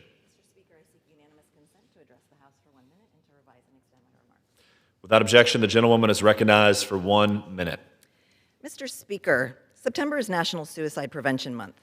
That's why I rise today to highlight the urgent need to support the mental well-being of our rural communities. The suicide rates among farmers, ranchers, and agricultural managers stand at nearly 44 deaths per 100,000 people, which is significantly higher than the national average. Despite this crisis, my Republican colleagues recently passed their big, ugly bill, which guts Medicaid. Medicaid provides access to the care many in our rural communities need. Because of these cruel cuts, Oregonians will lose out on the life-saving mental and behavioral health care, and the mental health crisis will only get worse. As a founding member of the Bipartisan Rural Health Caucus, I know that our rural neighbors often travel long distances to access care. I have a bill, the Home-Based Telemental Health Care Act, that would expand access to remote mental health and substance use services in rural America, specifically for individuals working in the farming, fishing, and forestry industries. Mr. Speaker, it is time we come together to pass legislation that will address our nation's growing mental health crisis and provide farmers and people in rural communities the care they deserve. Thank you, and I yield back. The gentlewoman yields. For what purpose does the gentleman from California seek recognition? Without objection, the gentleman is recognized for 1 minute. Thank you, Mr. Speaker. This is the last opportunity to speak on the floor this week, and today's like a confluence of a lot of really horrific things in recent or longer history. We should not forget, very recently, the vicious taking of the life of Irina Zarutska, Ukrainian refugee who made it to this country and was victimized on a train in North Carolina by a 14-time released criminal. Let's not forget her. Today we mark the 24th anniversary of the 9/11 attacks on our country. We never should forget that, although it seems our society is doing that. That's what we're allowing to happen. Remember those 3,000 plus folks that died on this day. But I can't let this week go without also acknowledging Charlie Kirk, a modern-day civil rights leader, so to speak, who stood for truth, who stood for the people, even though he might have been arguing with them in a friendly way at these events. He wanted them to know the truth. He wanted to lead them from the darkness, from the deception of this modern-day society of people that are deceiving people into really bad choices. And he was doing it with God's love, with Christ's love in doing that. He's been taken. I hope his image, his memory is made even stronger somehow, as sometimes as God's will, with his loss. But today, we pray for his beautiful family, for the support they're going to need. Charlie Kirk, you are a leader. You are leading people from the darkness. God bless you. I yield back. The gentleman yields. For what purpose does the gentlewoman from New York seek recognition?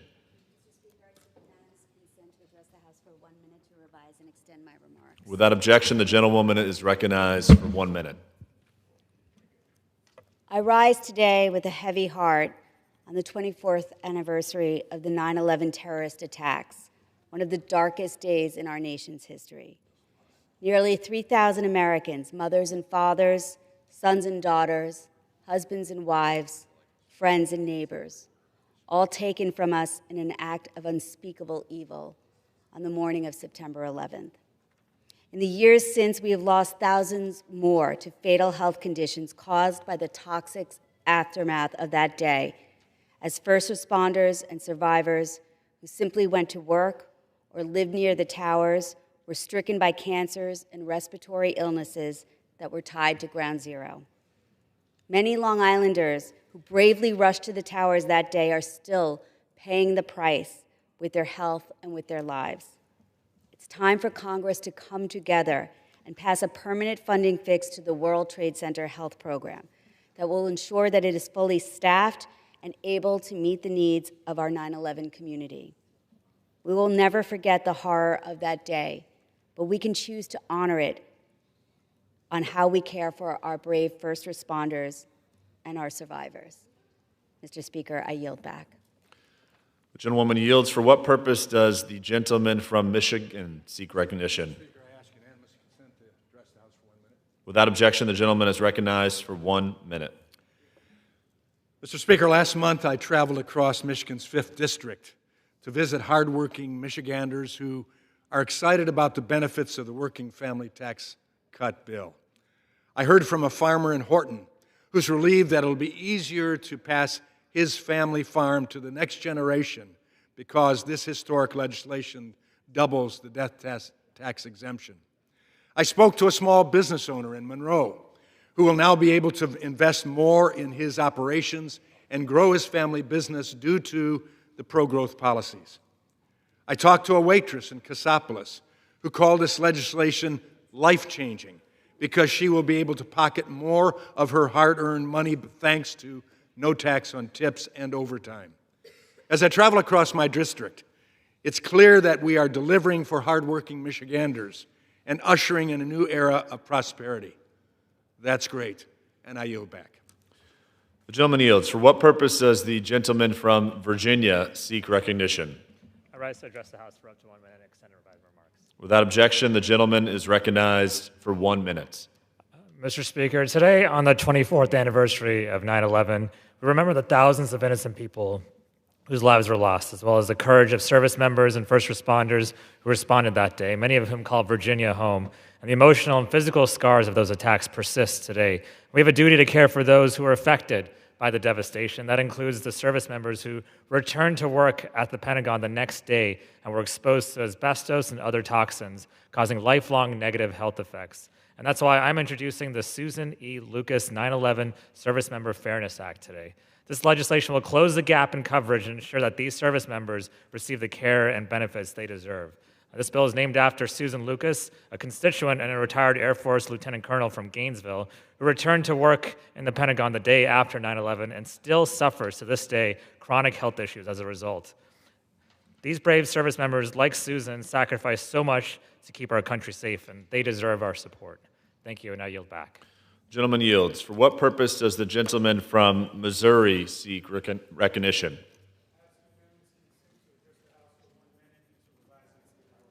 Without objection, the gentleman is recognized for 1 minute.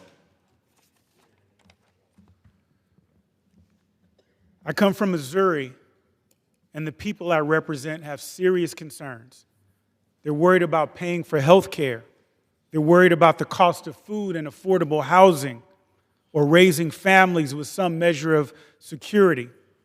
What they are not worried about is a mid-decade power grab in Jefferson City. But that's exactly what's happening. This isn't about fair representation. It's about politicians trying to lock in their power by carving up Kansas City and silencing voices they do not want to hear. Voices like Congressman Cleaver, a man of integrity who has served this chamber, our state, and our country with dignity and distinction for decades.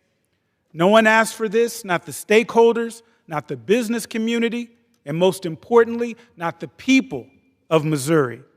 Let's not mince words. This is cheating, it's cowardice, and if we allow it, we are telling Missourians that their voices don't matter. Our democracy doesn't belong to partisan map makers. It belongs to the people. I yield back. Gentleman yields. For what purpose does the gentlewoman from Ohio seek recognition?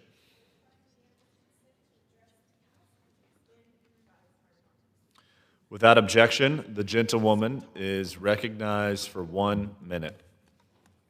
Thank you, Mr. Speaker. Today, I rise to honor May Chin and Mary Ann Friedman for their induction into the Ohio Department of Aging Senior Citizen Hall of Fame and for being named Ohio's 13th Congressional District's Champion of the Week. As a native of Hong Kong, May Chin developed profound empathy for immigrants after witnessing the struggles of Chinese refugees in her home country.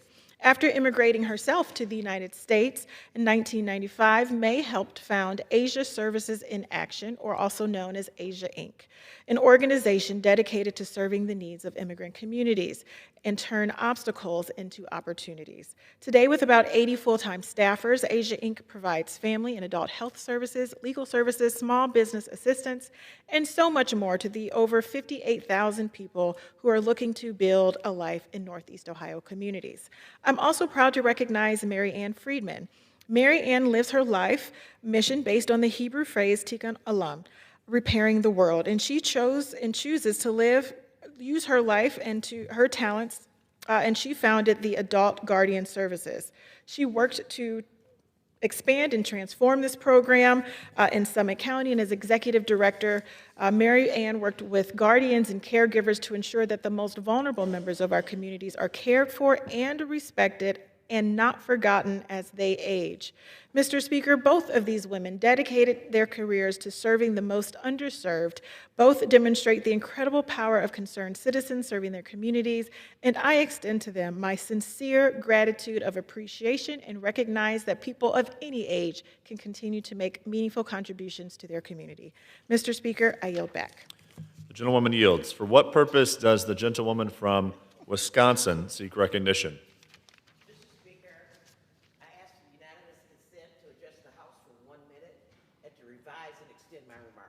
Without objection, the gentlewoman is recognized for 1 minute. Thank you so much, Mr. Speaker. I rise today in agony about the severe flooding that recently struck southeastern Wisconsin, hitting my district and my constituents hard. On August 9th, a so-called 1,000-year flood dumped record rainfall across Wisconsin, bringing flooding and sewerage backup that caused millions of dollars in damage, left thousands without power, and forced many from their homes. Recent reports indicate that this flooding caused a loss of life. But I have no doubt that many more lives would have been lost were it not for the tireless work of our brave first responders. The fire department from Milwaukee, for example, responded to over 600 calls rescuing people from their cars who were trapped by the surging floodwaters. At Governor Tony Evers' request, FEMA teams have worked alongside state and county authorities to fully assess the damage wrought by this flooding. With that work largely done now, the governor has requested a major disaster declaration that would unlock the federal assistance for many households, businesses, and public assets. And we're still trying to put this all together and figuring out how to pay for this. And I urge our president to immediately approve Governor Evers' request for a federal disaster declaration, a request supported by the entire delegation on both sides of the aisle. This just shows us, Mr. Speaker, the just irreplaceable role of the federal government in helping to put victims' lives back together. Thank you so much, Mr. Speaker. And I yield back. Gentlewoman yields. For what purpose does the gentleman from New Jersey seek recognition? Mr. Speaker, I ask unanimous consent to address the House for 1 minute and to revise and extend my remarks. Without objection, the gentleman is recognized for 1 minute. Thank you. 24 years ago today, our nation was changed forever. I remember that day as a high school student standing along the Hudson River, a cloud of smoke and destruction hanging over the New York skyline, the palpable fear and terror in the air, witnessing a stream of people covered in ashes trying to get home. It's impossible to forget. But what I remember most is how we came together as a country after that fateful day, how we bridged our divides and joined together as one nation, in grief and mourning, but also in resolve and patriotism, Today, 24 years later, we are once again reminded of how easily those divisions can take hold of us, how they can divide us if we allow them to. But we owe it to ourselves, and even more so to the bravest Americans who answered the call that day and laid down their lives, to recommit ourselves to civility and unity. We must never forget 9/11. We must never forget the victims, the survivors, and their families. And I believe with every fiber of my being that we can heal our nation and mend our wounds, and that we can truly be the United States of America, and out of many, one. That is the best way to honor their memory today and every day hereafter. Thank you so much. I yield back. Gentleman yields. For what purpose does the gentlewoman from Washington seek recognition? I ask unanimous consent to address the House for 1 minute and to revise and extend my remarks, Mr. Speaker. Without objection, the gentlewoman is recognized for 1 minute. Mr. Speaker, I rise today to honor Joel Kawahara, a 70-year-old commercial fisherman who represented the very best of our maritime community. In August, Joel was lost at sea while doing what he loved the most, fishing for salmon in the Pacific. Joel wasn't just a fisherman. He was the 2009 National Fisherman's Highliner of the Year, known up and down the West Coast for the exceptional quality of his catch. But what truly set Joel apart was his unwavering commitment to conservation. For over 30 years, he served on the Save Our Wild Salmon Coalition. He would frequently cut his own fishing trips short to attend policy meetings, and the last time I saw him, while walking through the boatyard in Port Townsend, he stopped working on the Carolee to talk to me about NOAA and how important it was to protect. Friends remember his infectious laugh at beach parties and his generous spirit. He put his family's 80-acre property in a conservation easement. He understood that caring for the land means caring for the fish, and caring for the fish means caring for future generations of fishermen. Joel showed us that a life well lived is one spent fighting for what you believe in, while lifting up your community along the way. We honor Joel's memory and his legacy of service to our waters and our way of life. I yield back. Gentlewoman yields. For what purpose does the gentleman from Rhode Island seek recognition? Revise and extend my remarks. Without objection, the gentleman is recognized for 1 minute. Mr. Speaker, I rise today for the 39th time to call on the Trump administration to restore life-saving food aid for children around the world. We are grieving today. We are grieving the lives lost on September 11th, 2001. We are grieving the life of Charlie Kirk and others who have been victims of political violence and mass shootings. We don't always have the power in this chamber to save every life, but we do have the power to save many lives, including the lives of children suffering from starvation, lives that are valuable and that deserve a chance. The Trump administration cut off this program in January, and they have been promising to restore it, going so far as to issue RFPs and to make promises that the program will be restored, but they have not yet done it. All it takes is for them to take the simple action of restoring the Food for Peace program so that kids like this can have a chance. I yield back. The gentleman yields. For what purpose does the gentleman from California seek recognition? I ask unanimous consent to address the House for 1 minute and revise and extend my remarks. Without objection, the gentleman is recognized for 1 minute. Mr. Speaker, I rise today in recognition of September being Suicide Prevention Month. More than 35 years ago, my father took his own life by firearm. Unfortunately, this kind of tragedy is too common in America. There were 1.4 million suicide attempts in 2019, making suicide one of the most pressing public health crises in America. In 2023, over 49,000 Americans died by suicide. Of those deaths, nearly 6 out of 10 involved a firearm.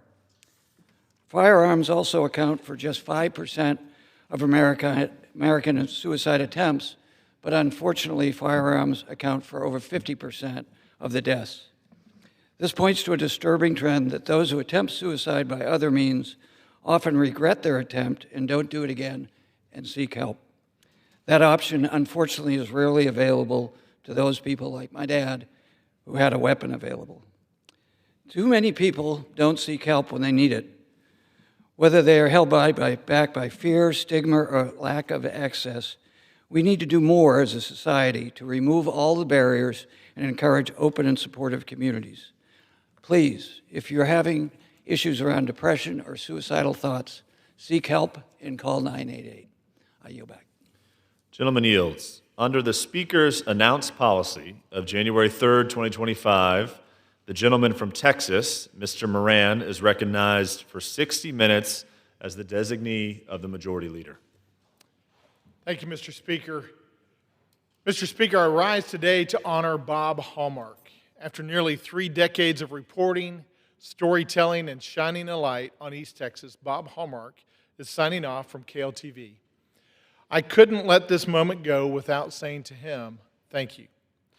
Over the years, what has always stood out was the way he approached every story with fairness, professionalism, and genuine heart for our community. He had a way of making people feel seen, respected, and understood. Whether he was covering a serious issue or adding a little humor to the day, Bob was always thoughtful and brought his full self to the job. He never lost sight of the people behind the headlines. He knew every story mattered to someone, and he treated those stories with care. That's rare. And it's why so many trusted him, not just as a journalist, but as a friend and a neighbor. Bob, we will miss hearing Bob Hallmark, KLTV News, at the end of every story. But we're grateful for the many years that we did hear those words. Enjoy the well-earned next chapter of your life. Congratulations, Bob. Thank you for telling the story of East Texas so well for so long. Thank you, Mr. Speaker.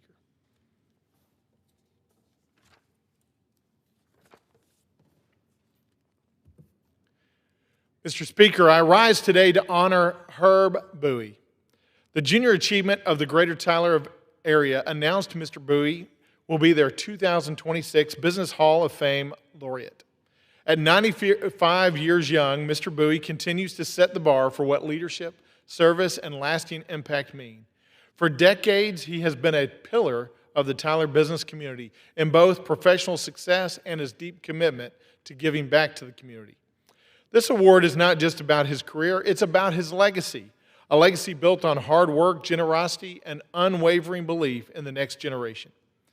As Mr. Bowie said himself, quote, "Junior achievement is standing at the top of the place to let those young people know what it is to be entrepreneurs, to be workers, business people, how to handle finances, how to be good community leaders," end quote.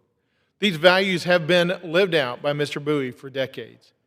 This year alone, Junior Achievement of Tyler will reach more than 8,300 students, inspiring young minds to dream bigger and to plan wiser. This mission aligns perfectly with the life and leadership of Herb Bowie. He's not just a role model, he's a real-life example of what happens when you lead with a heart of purpose. Thank you, Mr. Bowie, for your leadership, your vision, and the powerful example that you continue to set for all of us. Congratulations on this well-deserved honor. East Texas is better with you in the community.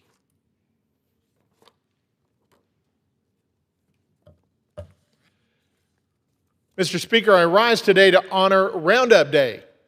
This day celebrates the East Texas State Fair and Rodeo.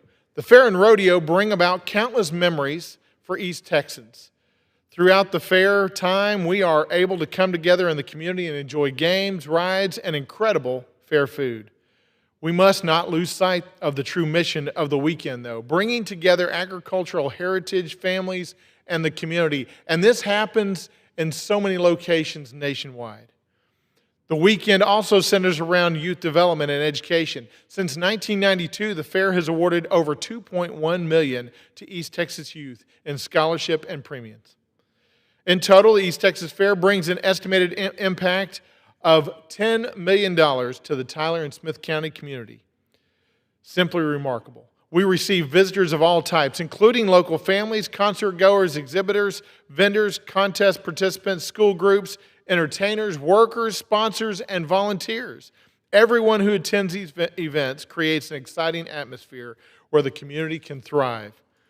I hope everyone this year enjoys another incredible year at the East Texas State Fair and Rodeo, and I can't wait for my next corn dog. Mr. Speaker, I rise today to recognize and honor Bear Creek Smokehouse of Marshall, Texas, which has been named the Small Business Administration's Family-Owned Business of the Year for the Dallas-Fort Worth District. Since its founding in 1943, Bear Creek Smokehouse has stood as a true East Texas success story.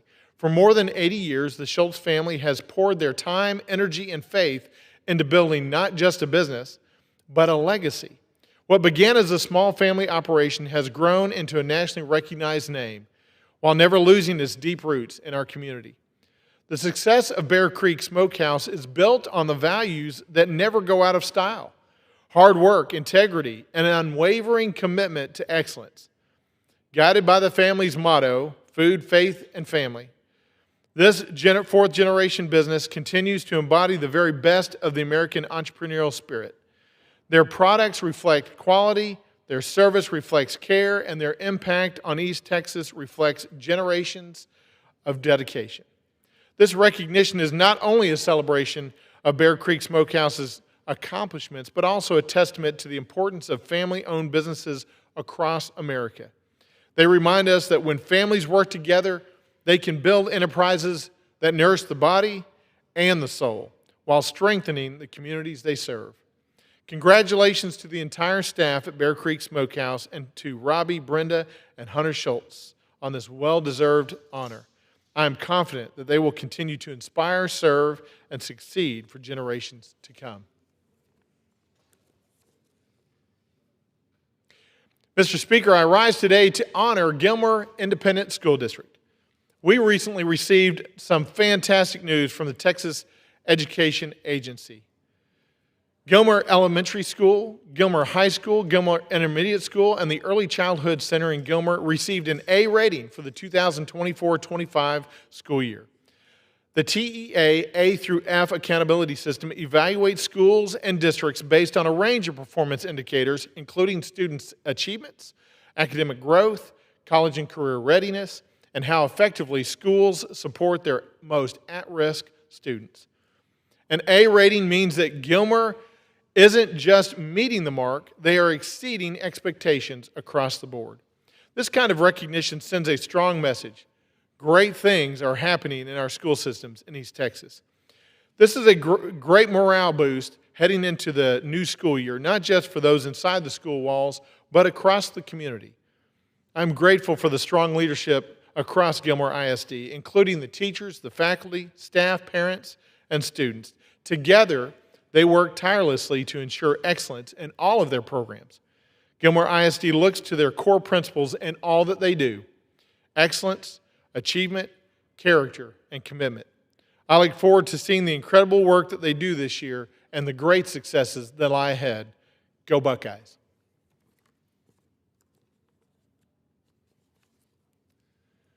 Mr. Speaker, I rise today to honor Charlie Keno. As CEO of eTex, Charlie leads his team to great successes. Charlie is a leader whose work has truly changed lives across rural Texas. I'm proud to congratulate him on receiving the Neville Haynes Award, the highest honor from the Texas Telephone Association. For more than a decade, Charlie has led eTex with vision, integrity, and a deep commitment to connecting the unconnected. Under his leadership, eTex hasn't just expanded broadband, it has brought real opportunity to rural East Texas. This award encapsulates a career dedicated to service, advocacy, and the belief that every community, no matter how small or how remote, deserves access to the digital future. Charlie's impact goes far beyond technology. He has raised the standard for what it means to serve customers, neighbors, and friends. Charlie, congratulations on this well-deserved recognition, and thank you for providing that leadership that is rooted in community, and we know that because of your leadership, anything is possible.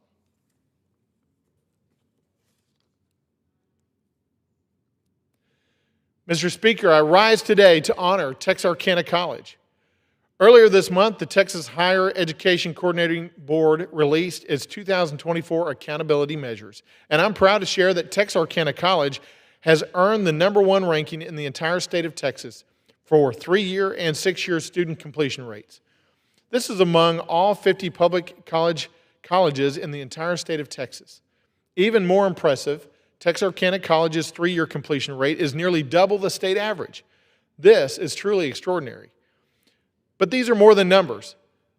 This represents the lives that are changed and our future that is strengthened. When a student completes their education, it opens doors for themselves, for their children, for their generations to come. The effect of this success is felt throughout our workforce, our local economy, and our entire region. But this accomplishment did not happen by chance. It is the direct result of years of strategic efforts, innovation, and hard work by Dr. Jason Smith, Vice President Dr. Dixon Boyles, and every faculty member, support staff, and advisor at Texarkana College, as well as the Texarkana community. But they have not only done this once. Texarkana College has ranked number 1 3 times in the past decade, and in the top 5 9 times. This consistency speaks volumes about the leadership, the systems in place, and a heart behind the work being done. I want to extend my heartfelt congratulations to the entire Texarkana community and to Texarkana College. You are making a difference and building the right future for East Texas.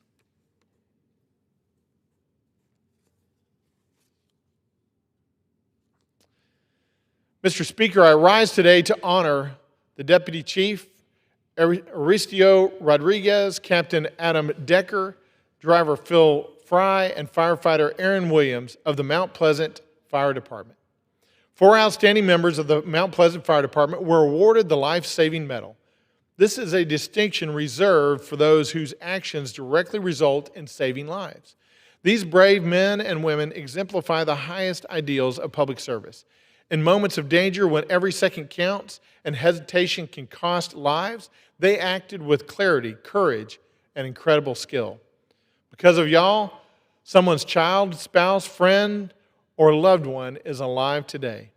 We often speak about public safety in terms of equipment, training, or response times, and those things are certainly critical. But at the heart of it all is character. These 4 men embody the spirit of selfless service. They do not act courageously for recognition. They act because it is who they are. It's what they're called to do. Day in and day out, they act quietly and humbly, yet with steadiness and steadfastness.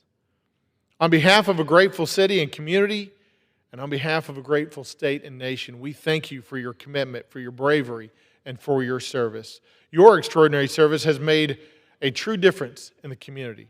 To the 4 honorees, you are our protectors. You are our heroes.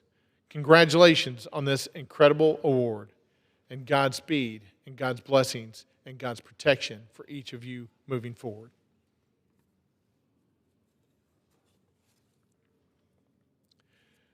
Mr. Speaker, I rise today to honor the 75th anniversary of St. John's Episcopal Church, located in Carthage, Texas. On July 29, 1950, a handful of Episcopalians met with Reverend John Fritz in the abandoned theater on the square. This marked the first Episcopal service in Carthage. This marked the birth of St. John's Episcopal Church in Carthage. Within a year, there were enough members to form a mission, with the approval of the Bishop of the Diocese of Texas, the Right Reverend Clinton Quinn. The congregation was originally meeting in a garage apartment on Sycamore Street, but that didn't last long. When the church was originally being built, a fire destroyed part of the building right before Christmas. But the community did not waver. It began meeting in people's homes and continued the work of Christ. And this is a true testament of the resilience of the Carthage community. The church has expanded throughout the years to include a parish hall and an education wing, but the congregation outshines the 4 walls they meet in. St. John's Episcopal Church has remained a pillar of the Carthage community for 75 years and has made a difference in countless lives during that time. As they look to the future, we trust God will continue to guide and strengthen this faithful congregation. We ask over the next 75 years, St. John's Episcopal Church be filled with greater service, unity, and spiritual growth in Carthage and beyond, just as they have seen over the past 75 years.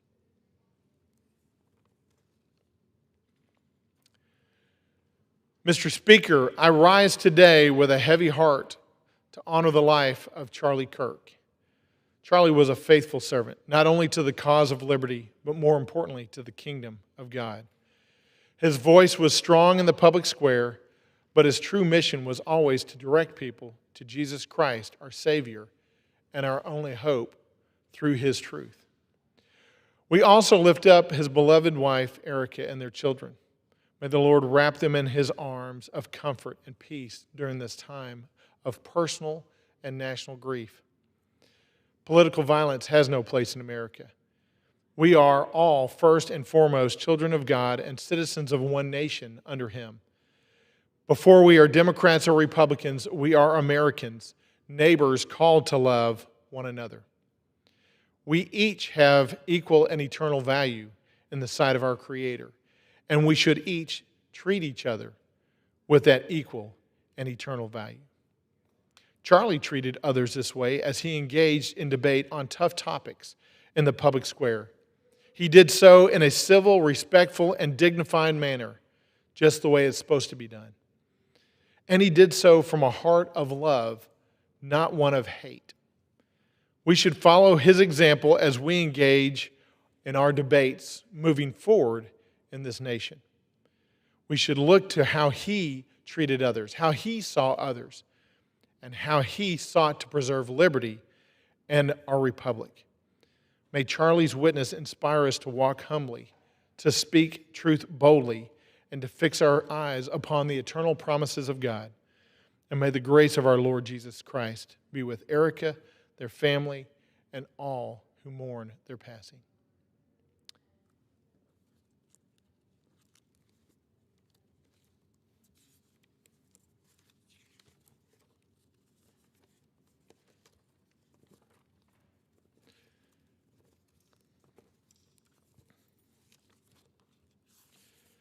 Mr. Speaker, at this time, I'd like to yield as such time as he would like to consume the gentleman from Missouri, Mr. Onder.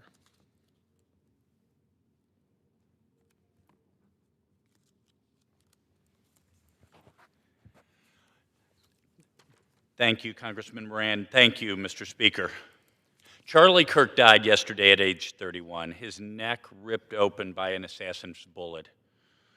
He is survived by his wife, Erica, and their 2 young children who will never see their dad at a t-ball game or a high school graduation or a wedding. Make no mistake about it, Charlie Kirk was assassinated. He was an incredibly effective force in American politics. He was beloved for his Socratic style of going to college campuses and gently, charitably asking questions and engaging in respectful dialogue with those whom he disagreed. Most of all, he was a very convincing advocate for love of God, family, and country, the hatred of which is a sacred creed of the left. They could not have it. They killed him.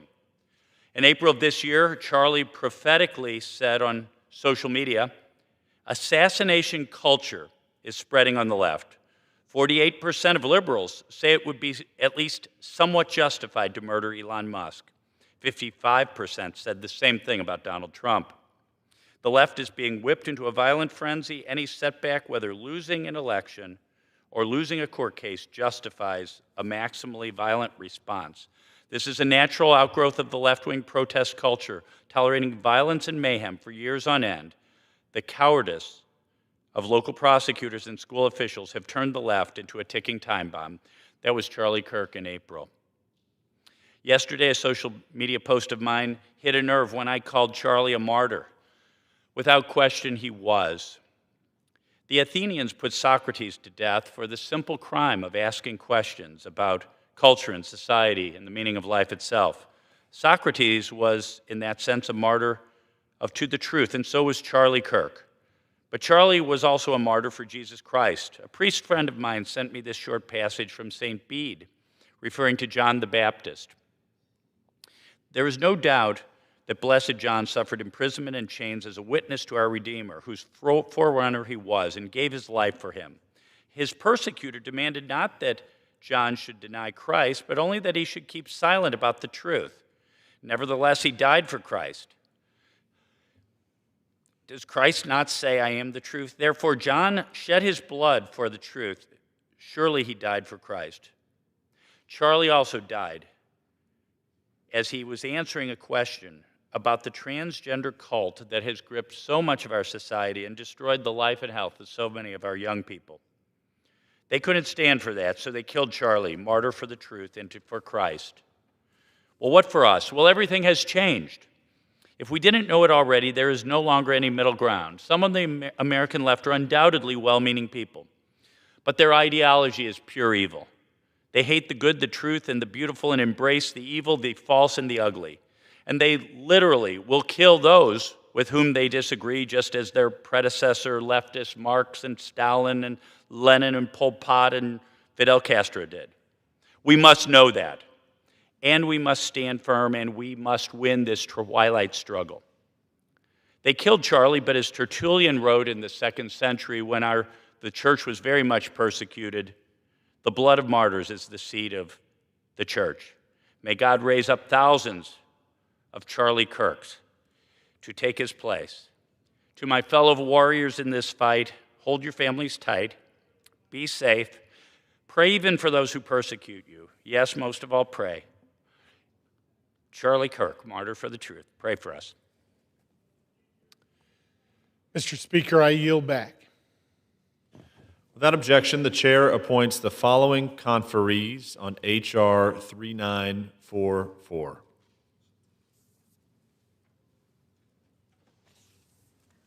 Messrs. Cole, Adderholt, Carter of Texas, Harris of Maryland, Valadeo, Newhouse, Molinar, Rutherford, Klein, Mrs. Henson, Ms. Letlow, Mrs. Guest, Zinke, Mrs. Bice, Mrs. Scott Franklin of Florida, Lalota, Strong, Ms. Malloy, Mr. Moore of West Virginia, Ms. DeLauro, Mr. Hoyer, Ms. Capter, Mr. Bishop, Ms. Wasserman Schultz, Mr. Cuellar, Ms. Pingree, Mrs. Quigley, Espaillat, Ms. Underwood, Mr. Levin, Mrs.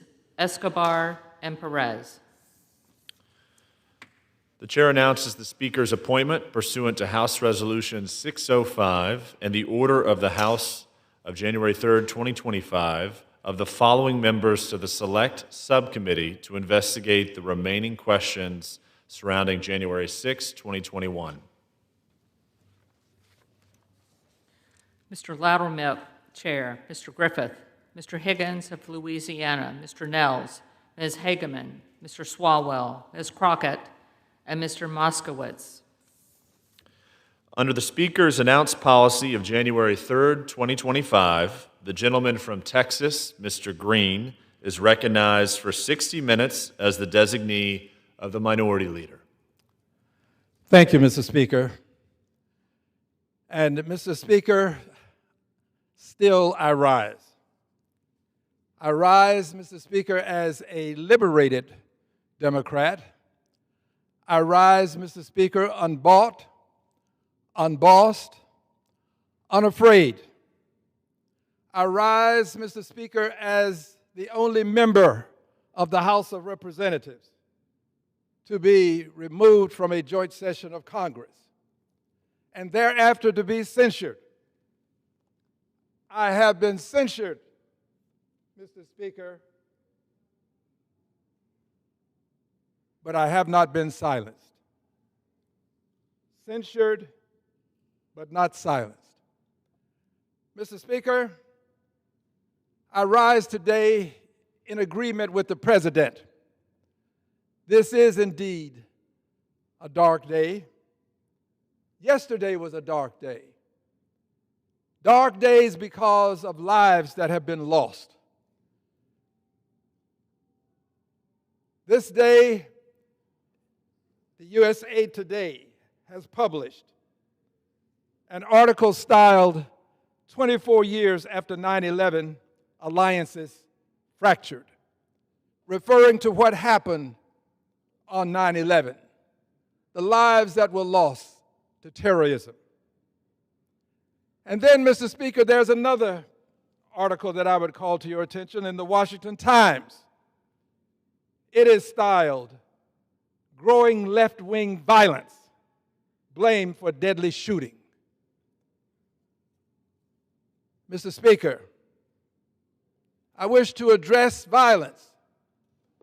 I wish to address violence, and I wish to start by indicating that on yesterday, I published a tweet. And this tweet, Mr. Speaker, indicated in essence that this is the time for all persons of goodwill to take a stand against violence. And that persons should do this because Dr. King was right, and his words are right today. We must all learn to live together as brothers, he said, I would add, and sisters. We must all learn to live together as brothers and sisters, or we will perish together as fools. I did not know Mr. Kirk. I don't believe I've ever met him. I meet a lot of people, so I may have, but I don't believe that I have. But here's what I know about him. He was a human being. He was a child of the same Creator that created me. He had every right to express his views. He had every right to differ with me as much as he wanted to and anybody else. He had every right to be where he was and to speak on the issues of importance to him in ways that I might not agree with. But he had a right to do this. He had a right to life. He had a right to say these things in venues across the length and breadth of this country, and I would say across the globe. These were his rights. He had the right to be where he was and to do what he was doing. I don't know him as a person who has said things that I would always agree with. But I want his wife and his children to know that I'm saddened by his demise. I'm saddened by the fact that he was assassinated. I'm saddened by it. It is painful. I regret that it happened, and if I could have prevented it, I would have. I don't believe that we should have a country that somehow would have people lose their lives, be assassinated, and then people gloat and celebrate an assassination.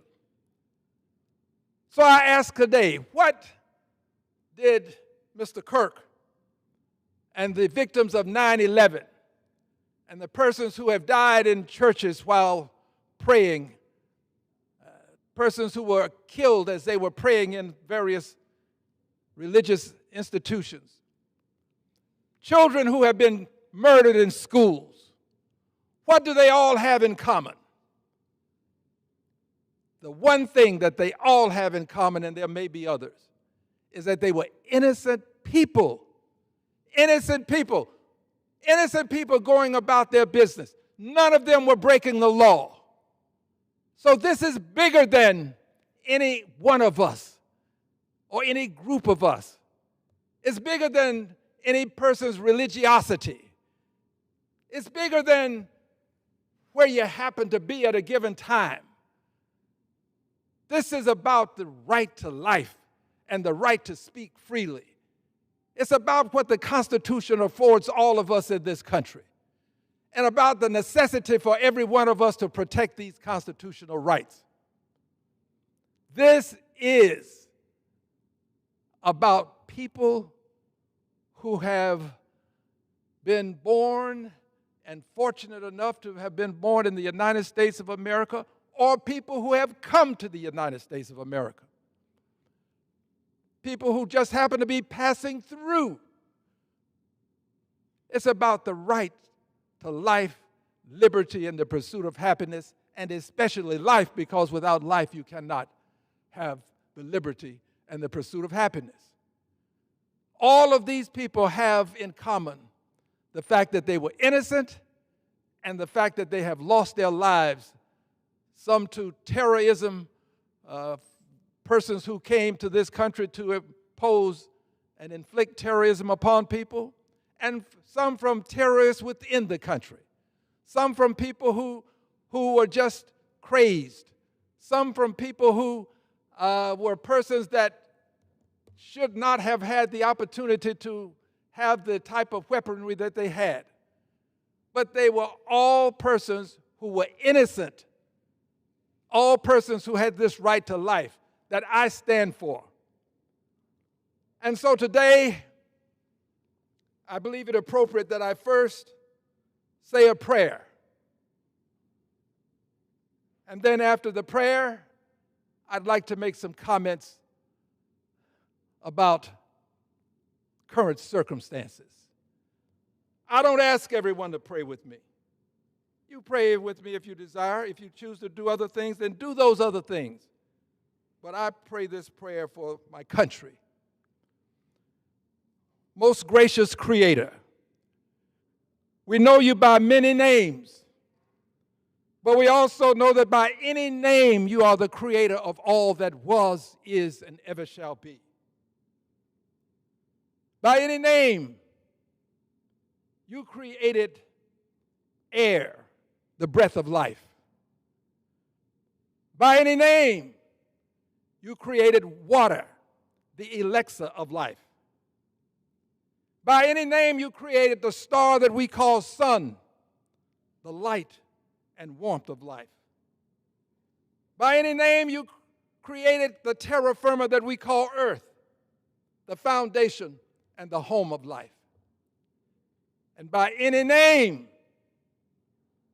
I beg that you would understand and pray that you would give me the courage to not only speak truth to power, to speak it in a righteous way, to have the courage to do all that I can to protect all of your creation. So I ask you to give me the strength as I speak today to talk about the circumstances that have created concerns that have to be addressed. I beg that you would give me this strength in your name, by whatever name I make this appeal. So now, friends, allow me to address CNN. Yes, I am a congressperson who believes that you have to speak truth not only to power, but also truth about power. So I want to address CNN. I understand that when you do this, you're not likely to get an invitation to be on their airwaves. I understand it. They have the power to mute by simply denying you access. But I just thank God for C-SPAN, unfiltered C-SPAN. C-SPAN. C-SPAN does not mute. C-SPAN does not conclude that because you are a person who will speak truth to power and about power, that you shouldn't have access to the airwaves. So I'm going to talk about C-SPAN now, because it was on C-SPAN this day that I heard one of their reporters indicate that we should, not in these exact words perhaps, but that we should tone down the language. Tone down the language. And indicated that we should probably be concerned about certain words. Two were mentioned. We should be concerned about saying fascism. Language that is incisive is the way it was put, perhaps not in these exact words, but incisive language. Language that would cause people to do ugly things. Incisive language. Fascism. And then this reporter mentioned another word, allegedly a word that would create what I would call some spark within a person that might drive a person to say something or do something that would be harmful. Incisive language. Well, that word was racism. Now, this reporter mentioned fascism and racism on CNN. Yes, I'm going to continue to demean CNN for what they've done. I know that this reporter meant well. By the way, I have respect for the reporter. But I know what's happening at CNN and how CNN has become a status quo news source. To maintain the status quo, CNN will do things that, quite frankly, don't allow us to make the change necessary to benefit all Americans. So this reporter mentioned these two words, fascism and racism, as incitive terms. Interesting to note, the reporter did not say anti-Semitism. By the way, I fight anti-Semitism every day of my life. I'm antithetical to it, and I'm going to fight it. I think we have to end anti-Semitism. I'm going to fight to end anti-Semitism. But on CNN, anti-Semitism is a word that you can use to address the anti-Semites and to deal with those persons who are perpetrating and perpetuating anti-Semitism. But you can't use racism on CNN. Racism is incitive. That's an incitive word. CNN would have us end anti-Semitism and allow us to address it in all of its forms. These are all forms of invidious discrimination. It's all right to address anti-Semitism, but not racism. If you're going to talk about racism, you have to use softer language because the word racism is incitive, according to CNN. Well, CNN, here's what you're doing. You're saying to the world, you want to end anti-Semitism, as I do, but you're saying you want to manage racism. You manage racism by not allowing it to be addressed and confronted to the same extent, CNN, as you would allow anti-Semitism to be addressed. And again, I am antithetical to, I am going to fight anti-Semitism, but I'm also going to fight racism. I'm not going to kneel. I'm not going to cower. I'm not going to back off. Racism has to be fought. It has to be dealt with because it too exists in this country. We cannot pretend that racism doesn't exist. If we're going to acknowledge invidious discrimination, we have to acknowledge it in all of its forms. And I would hope that CNN would get a better understanding of what it's doing by managing racism and doing what it can to eliminate anti-Semitism. It is my belief that we, people of goodwill, can fight both racism and anti-Semitism. And if we're going to do it, we've got to speak truth about power.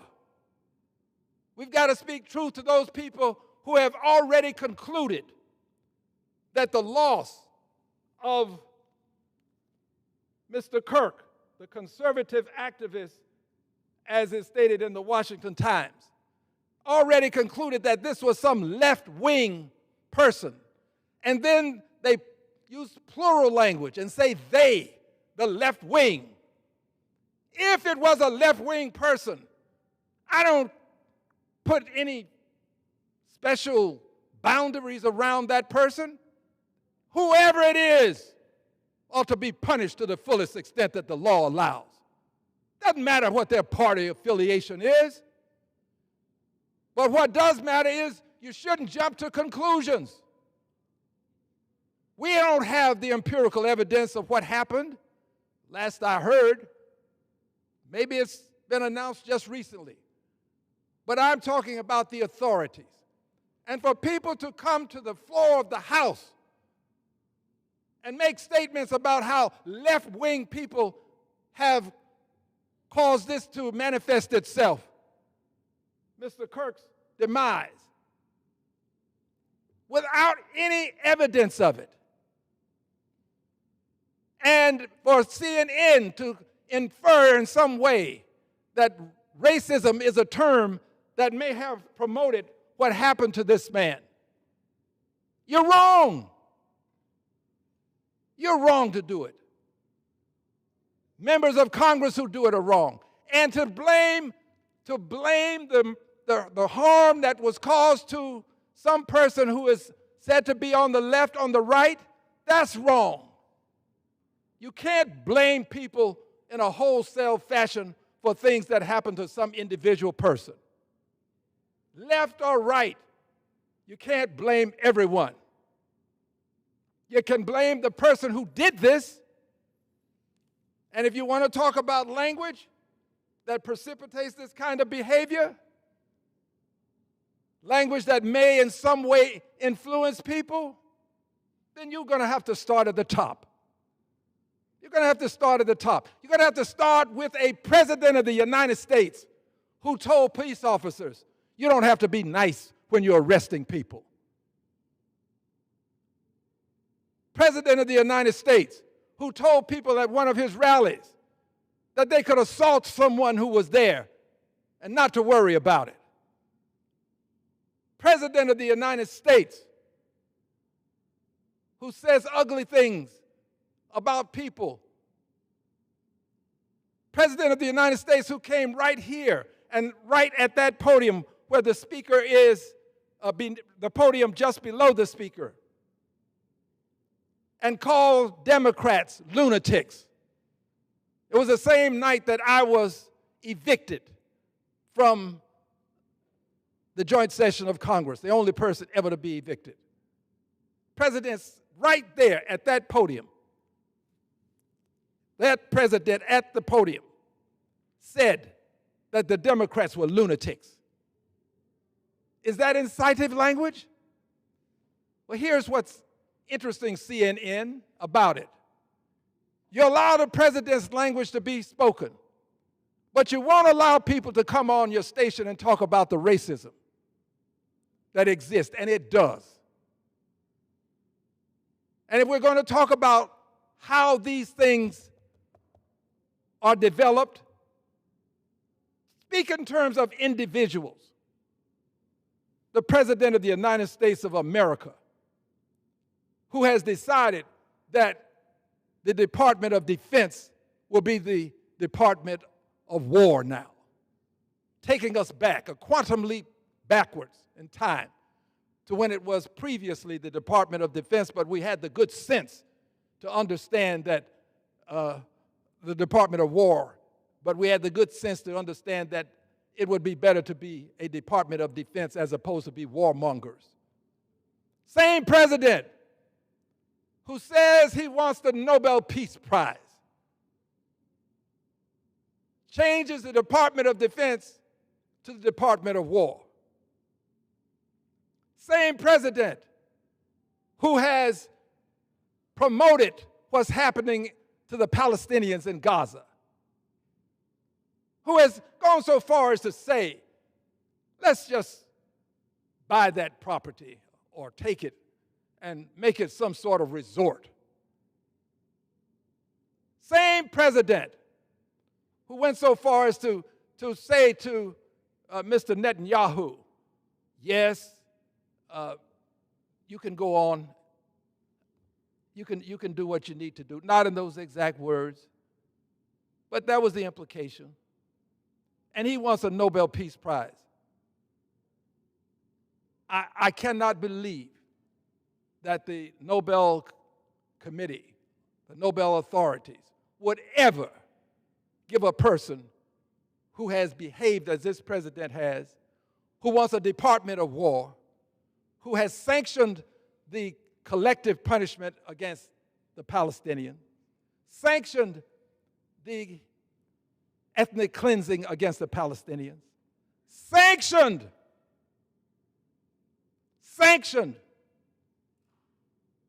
ethnic cleansing, collective punishment. And I know you're waiting for me to say the other word. Yes, I'm going to say it. This president has sanctioned the most heinous of crimes against humanity. And those are crimes against humanity that are being committed on the Palestinians. He has sanctioned the most heinous crimes against humanity, and he wants a Nobel Peace Prize. Mr. President, you are not deserving of the Nobel Peace Prize.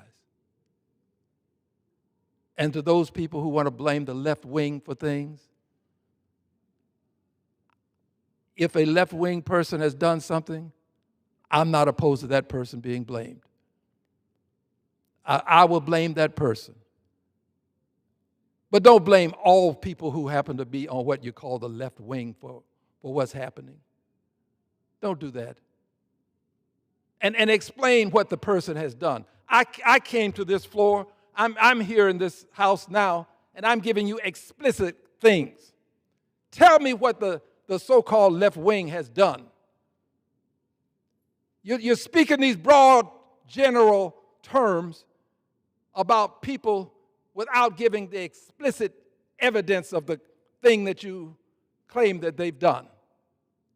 Speak with specificities. Have the courage to speak with specificities. You don't have the courage to speak with specificities. You just want to use a broad brush. Yes, I'm going to say it. The president doesn't deserve the Nobel Peace Prize because he has sanctioned genocide in Gaza. And the world sees it. And this Congress sees it. And not one resolution to condemn the genocide taking place in Gaza. Not one. And there won't be one. There won't be one. Not one. Few people are going to come to this floor and say it even exists. We're going to manage genocide in Gaza and condemn what's happening in Ukraine. How can you condemn what's happening in Ukraine and not condemn what's happening in Gaza? You can't do it. Not in a righteous way. Not in a righteous way. The Congress of the United States of America ought to be on record condemning what's happening to the Palestinians. And for those who would claim that they have no reason to be, that this is just something that we should allow the Israelis and the Palestinians to resolve, here's my retort. Your tax dollars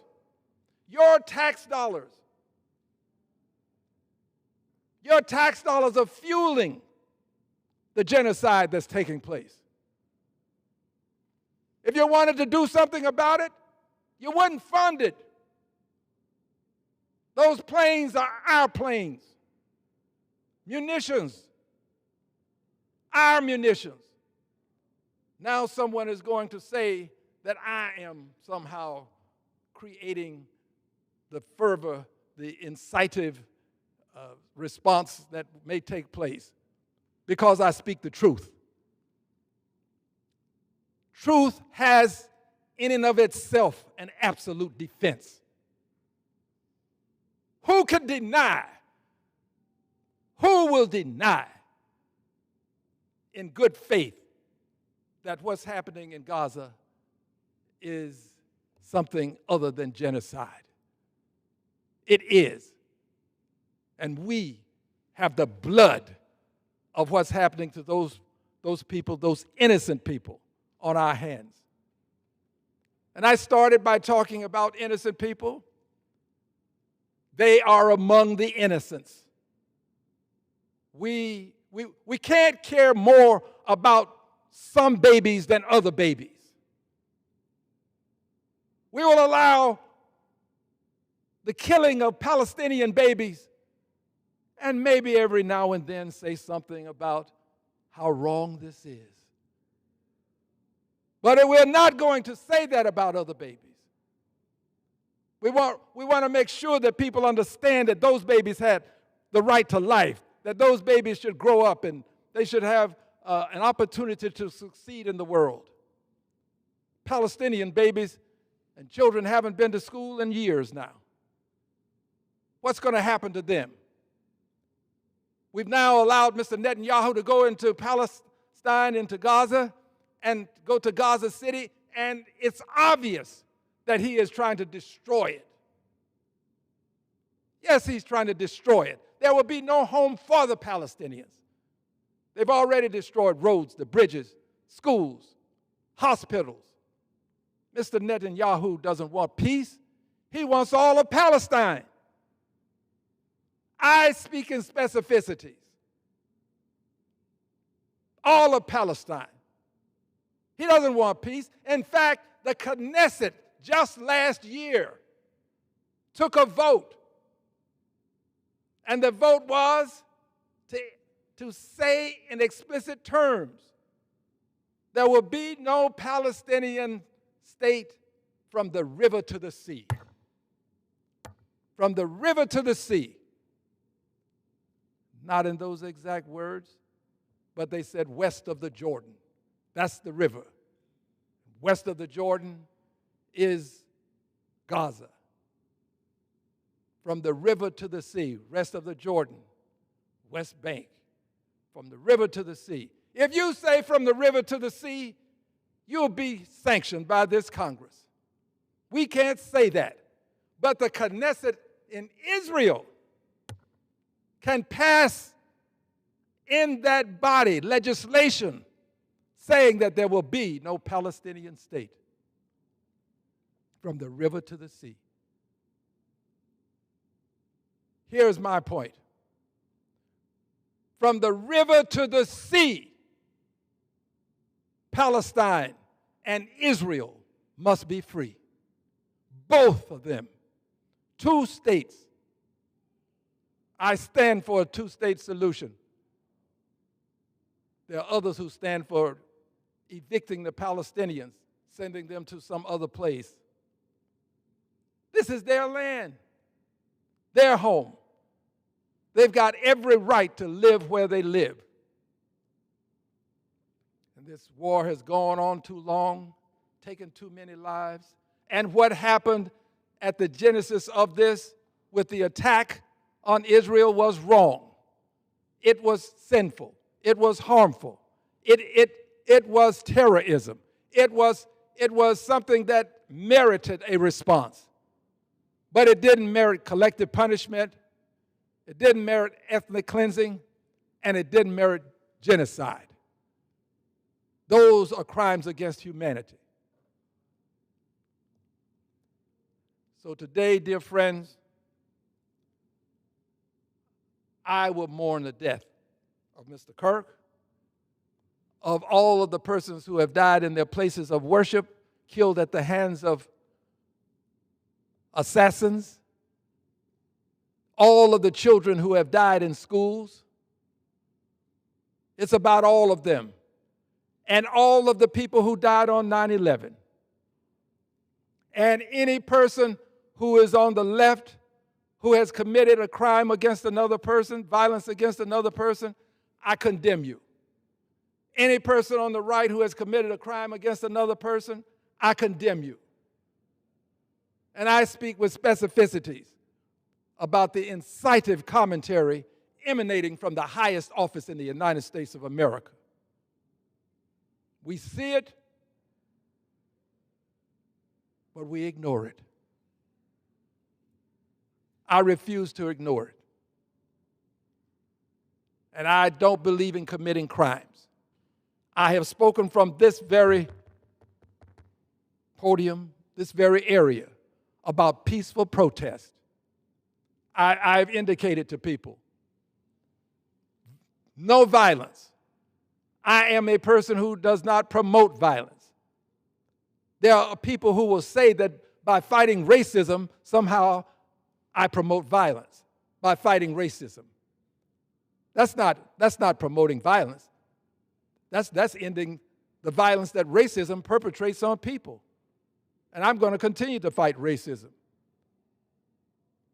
But I've stood right here at this podium and talked about peaceful protest and how we must engage in peaceful protest. Peaceful protest is what got me to Congress. And it also has most of the people who are minorities in Congress, somehow peaceful protest has benefited them. And if I could cite a single moment in time, it would be at the Edmund Pettus Bridge, 1965, on what we now call Bloody Sunday. Because at that moment, when they were trying to cross and they were beaten, this is violence we're talking about, with specificity, I might add. Date, 1965.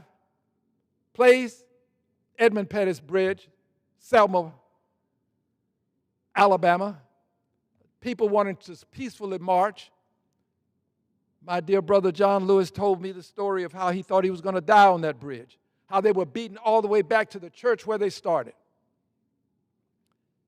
At the moment that happened, and the moments that followed when Lyndon Johnson was accorded the opportunity to sign the Voting Rights Act of 1965, when he signed that Voting Rights Act of 1965, when he signed it, yes, he signed it with ink.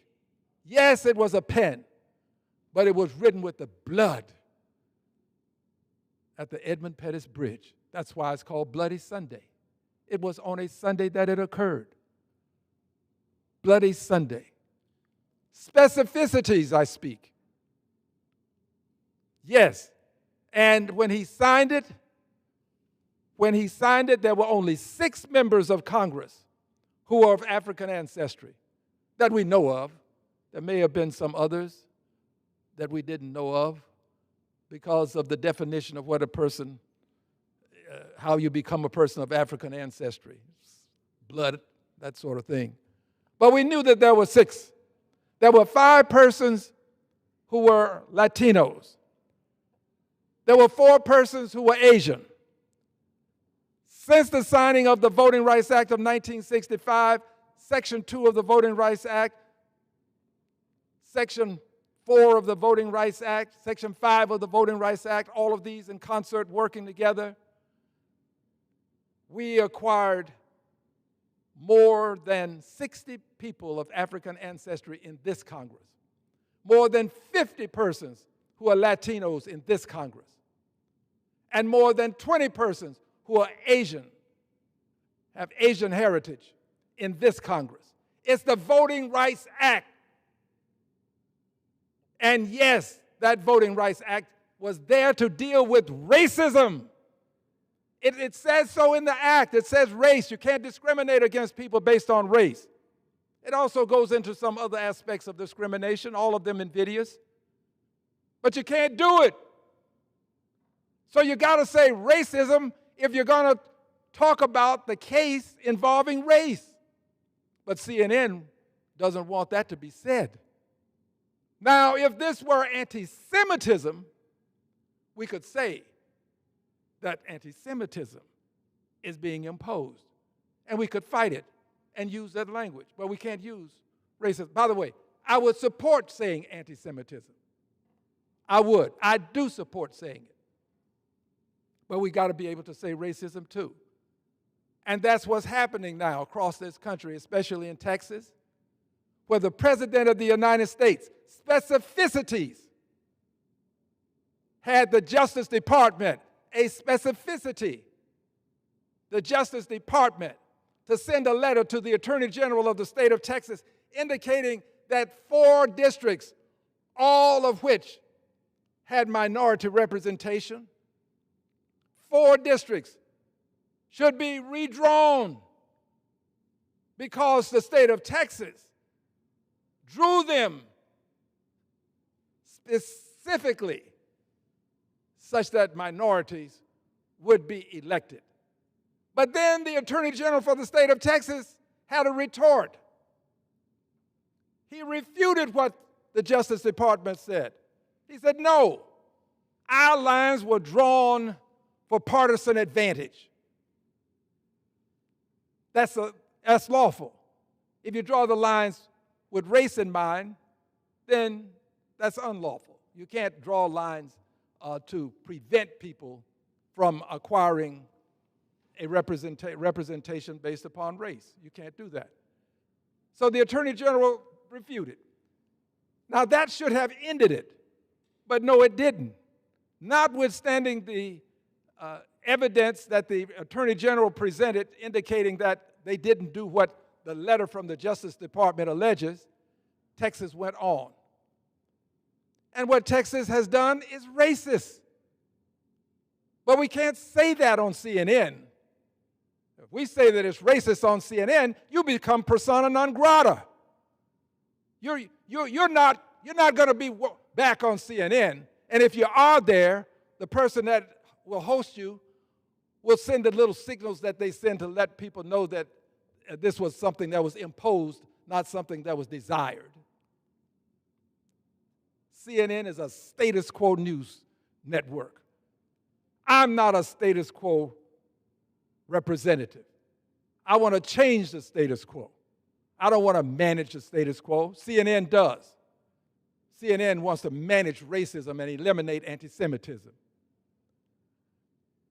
I want you to know, dear friends, that what Texas has done is racist, and I'm using specificities. I've called to the attention of the public those two letters, and they are available. So I have to do what I do, and I don't ask others to follow me. I am uniquely qualified to do what I do.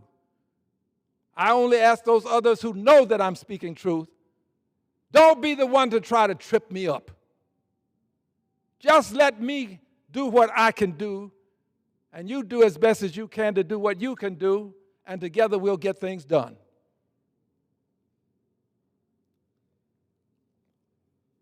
We have to be truthful about our circumstances, or we'll never end them. They'll always remain the same. So I close, my dear friends, my dear brothers and sisters. And I say this because, like Dr. King, I believe that there is but one race, and that is the human race.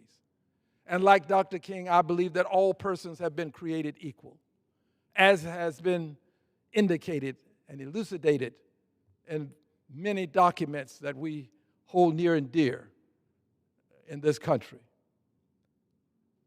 I believe in one race, the human race. And so, my dear friends, as a human being, I knew Mr. Kirk. I know the humanity that he had. I know the decency that should have been afforded him. And I know that what happened to him was wrong, and it doesn't matter who did it, it was wrong. If it turns out it was a left-wing person as defined by people, that's wrong. I'm not going to stand for that, and quite frankly, I don't know any Democrats that would stand for that. If it doesn't matter, we're not going to say you shouldn't punish the person. But I speak in specificities. I don't come to the floor and paint with a broad brush. I don't think all of my colleagues on the other side are racist. I don't label all of them as right-wing nuts. If I see someone do something, I'm going to call you out. I'm not going to label everybody. So I knew his humanity, and I knew that he had every right to say what he was saying. He has every right to say things that I would never agree with. He had every right, if ever given the opportunity, to vote against me. But that's not no reason for anybody to impose violence upon him. He had every right to do these things and walk away and go back home to his family. He should have spent the night either with his family or knowing that his family was secure, and they knowing that he was secure. He had every right to raise those babies. Every right. This was a wrong that was perpetrated. But I want to go further and say the people who have been killed in their places of worship, they had every right to worship as they chose and to do it in their various places of worship. And children have a right to go to school, and their parents have the right to pick them up at the end of the school day. The people who do this, I don't label everybody who harmed the Congresswoman Giffords. I don't label the people who did that as it was a right-wing plot or something. I don't do that. I believe that people are responsible for their behavior. And I don't know that we ought to allow this to, even on a day such as this, go unnoticed when you have a headline that reads, growing left-wing violence, blamed for deadly shooting. I believe in specificities. And I believe in the decency that human beings should afford each other. And I'm going to continue to do that because Dr. King was and is right. We do have to learn to live together, all of us, as brothers and sisters, or we will all perish together as fools. I yield back the balance of my time. The gentleman yields back. Members are reminded to refrain from engaging in personalities toward the president. Under the Speaker's announced policy of January 3rd, 2025, the chair recognizes the gentleman from California, Mr. Kiley, for 30 minutes. I rise at a moment when the nation is still in shock over the sudden and senseless death, the brutal, barbaric murder, the cold-blooded assassination of a man beloved by millions. The depth of this tragedy is hard to process. A life cut short at age 31, a wife left without a husband, 2 young children without a father. The tributes that have poured in these last 24 hours from people of all walks of life and all corners of the political universe, the raw grief, the remarkable eulogies, bear testament to a life of generational importance, a life cruelly limited in years but immeasurable in impact. I offer my own heartfelt prayers along with hundreds of millions of others in this country and around the world. As we pray for Charlie and his loved ones, so too do I pray for our country. We are in a perilous moment. We don't yet have all of the facts about yesterday's horrifying events, and the killer remains at large. What we do know is that political division has continued to deepen in this country, and that political violence is on the rise. With a loss this profound, with evil this glaring, with so much pain and suffering and anger and fear, this cycle could escalate.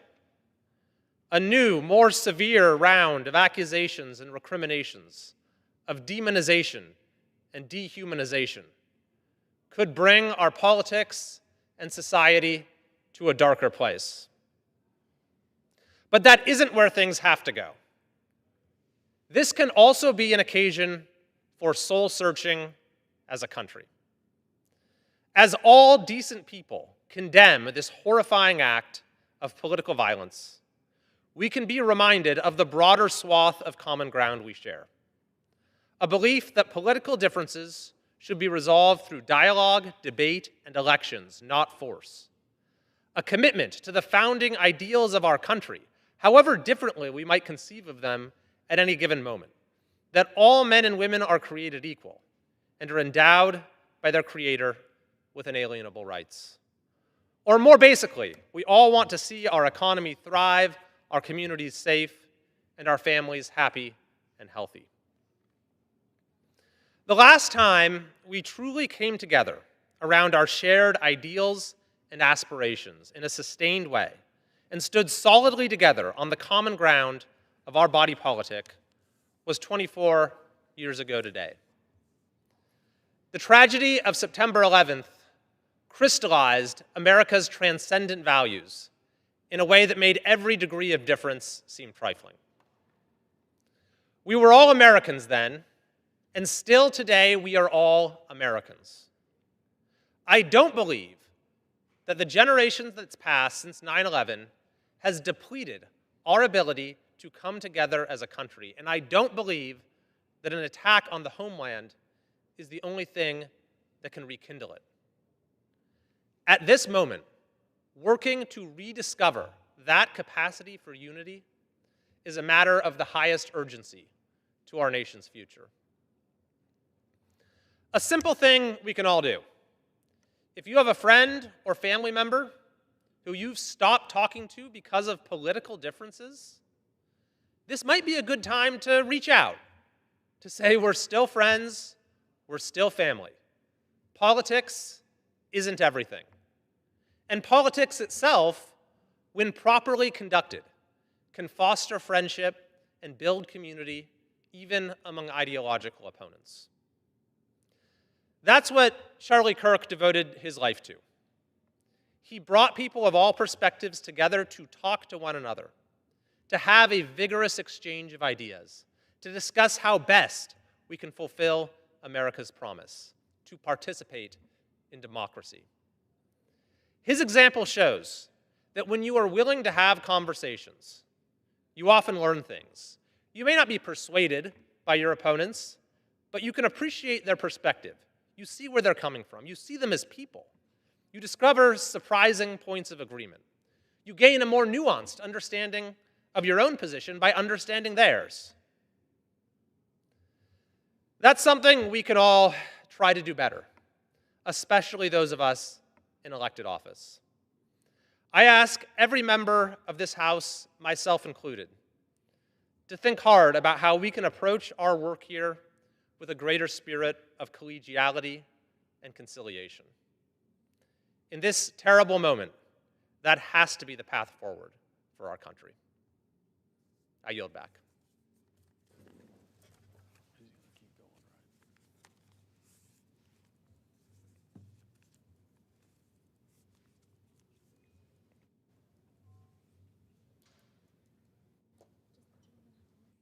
Does the gentleman have a motion? I move that the House do now adjourn. The question is on the motion to adjourn. Those in favor say aye. Those opposed, no. The ayes have it, and the motion is adopted. Accordingly, the House stands adjourned until noon on Monday next for morning hour debate.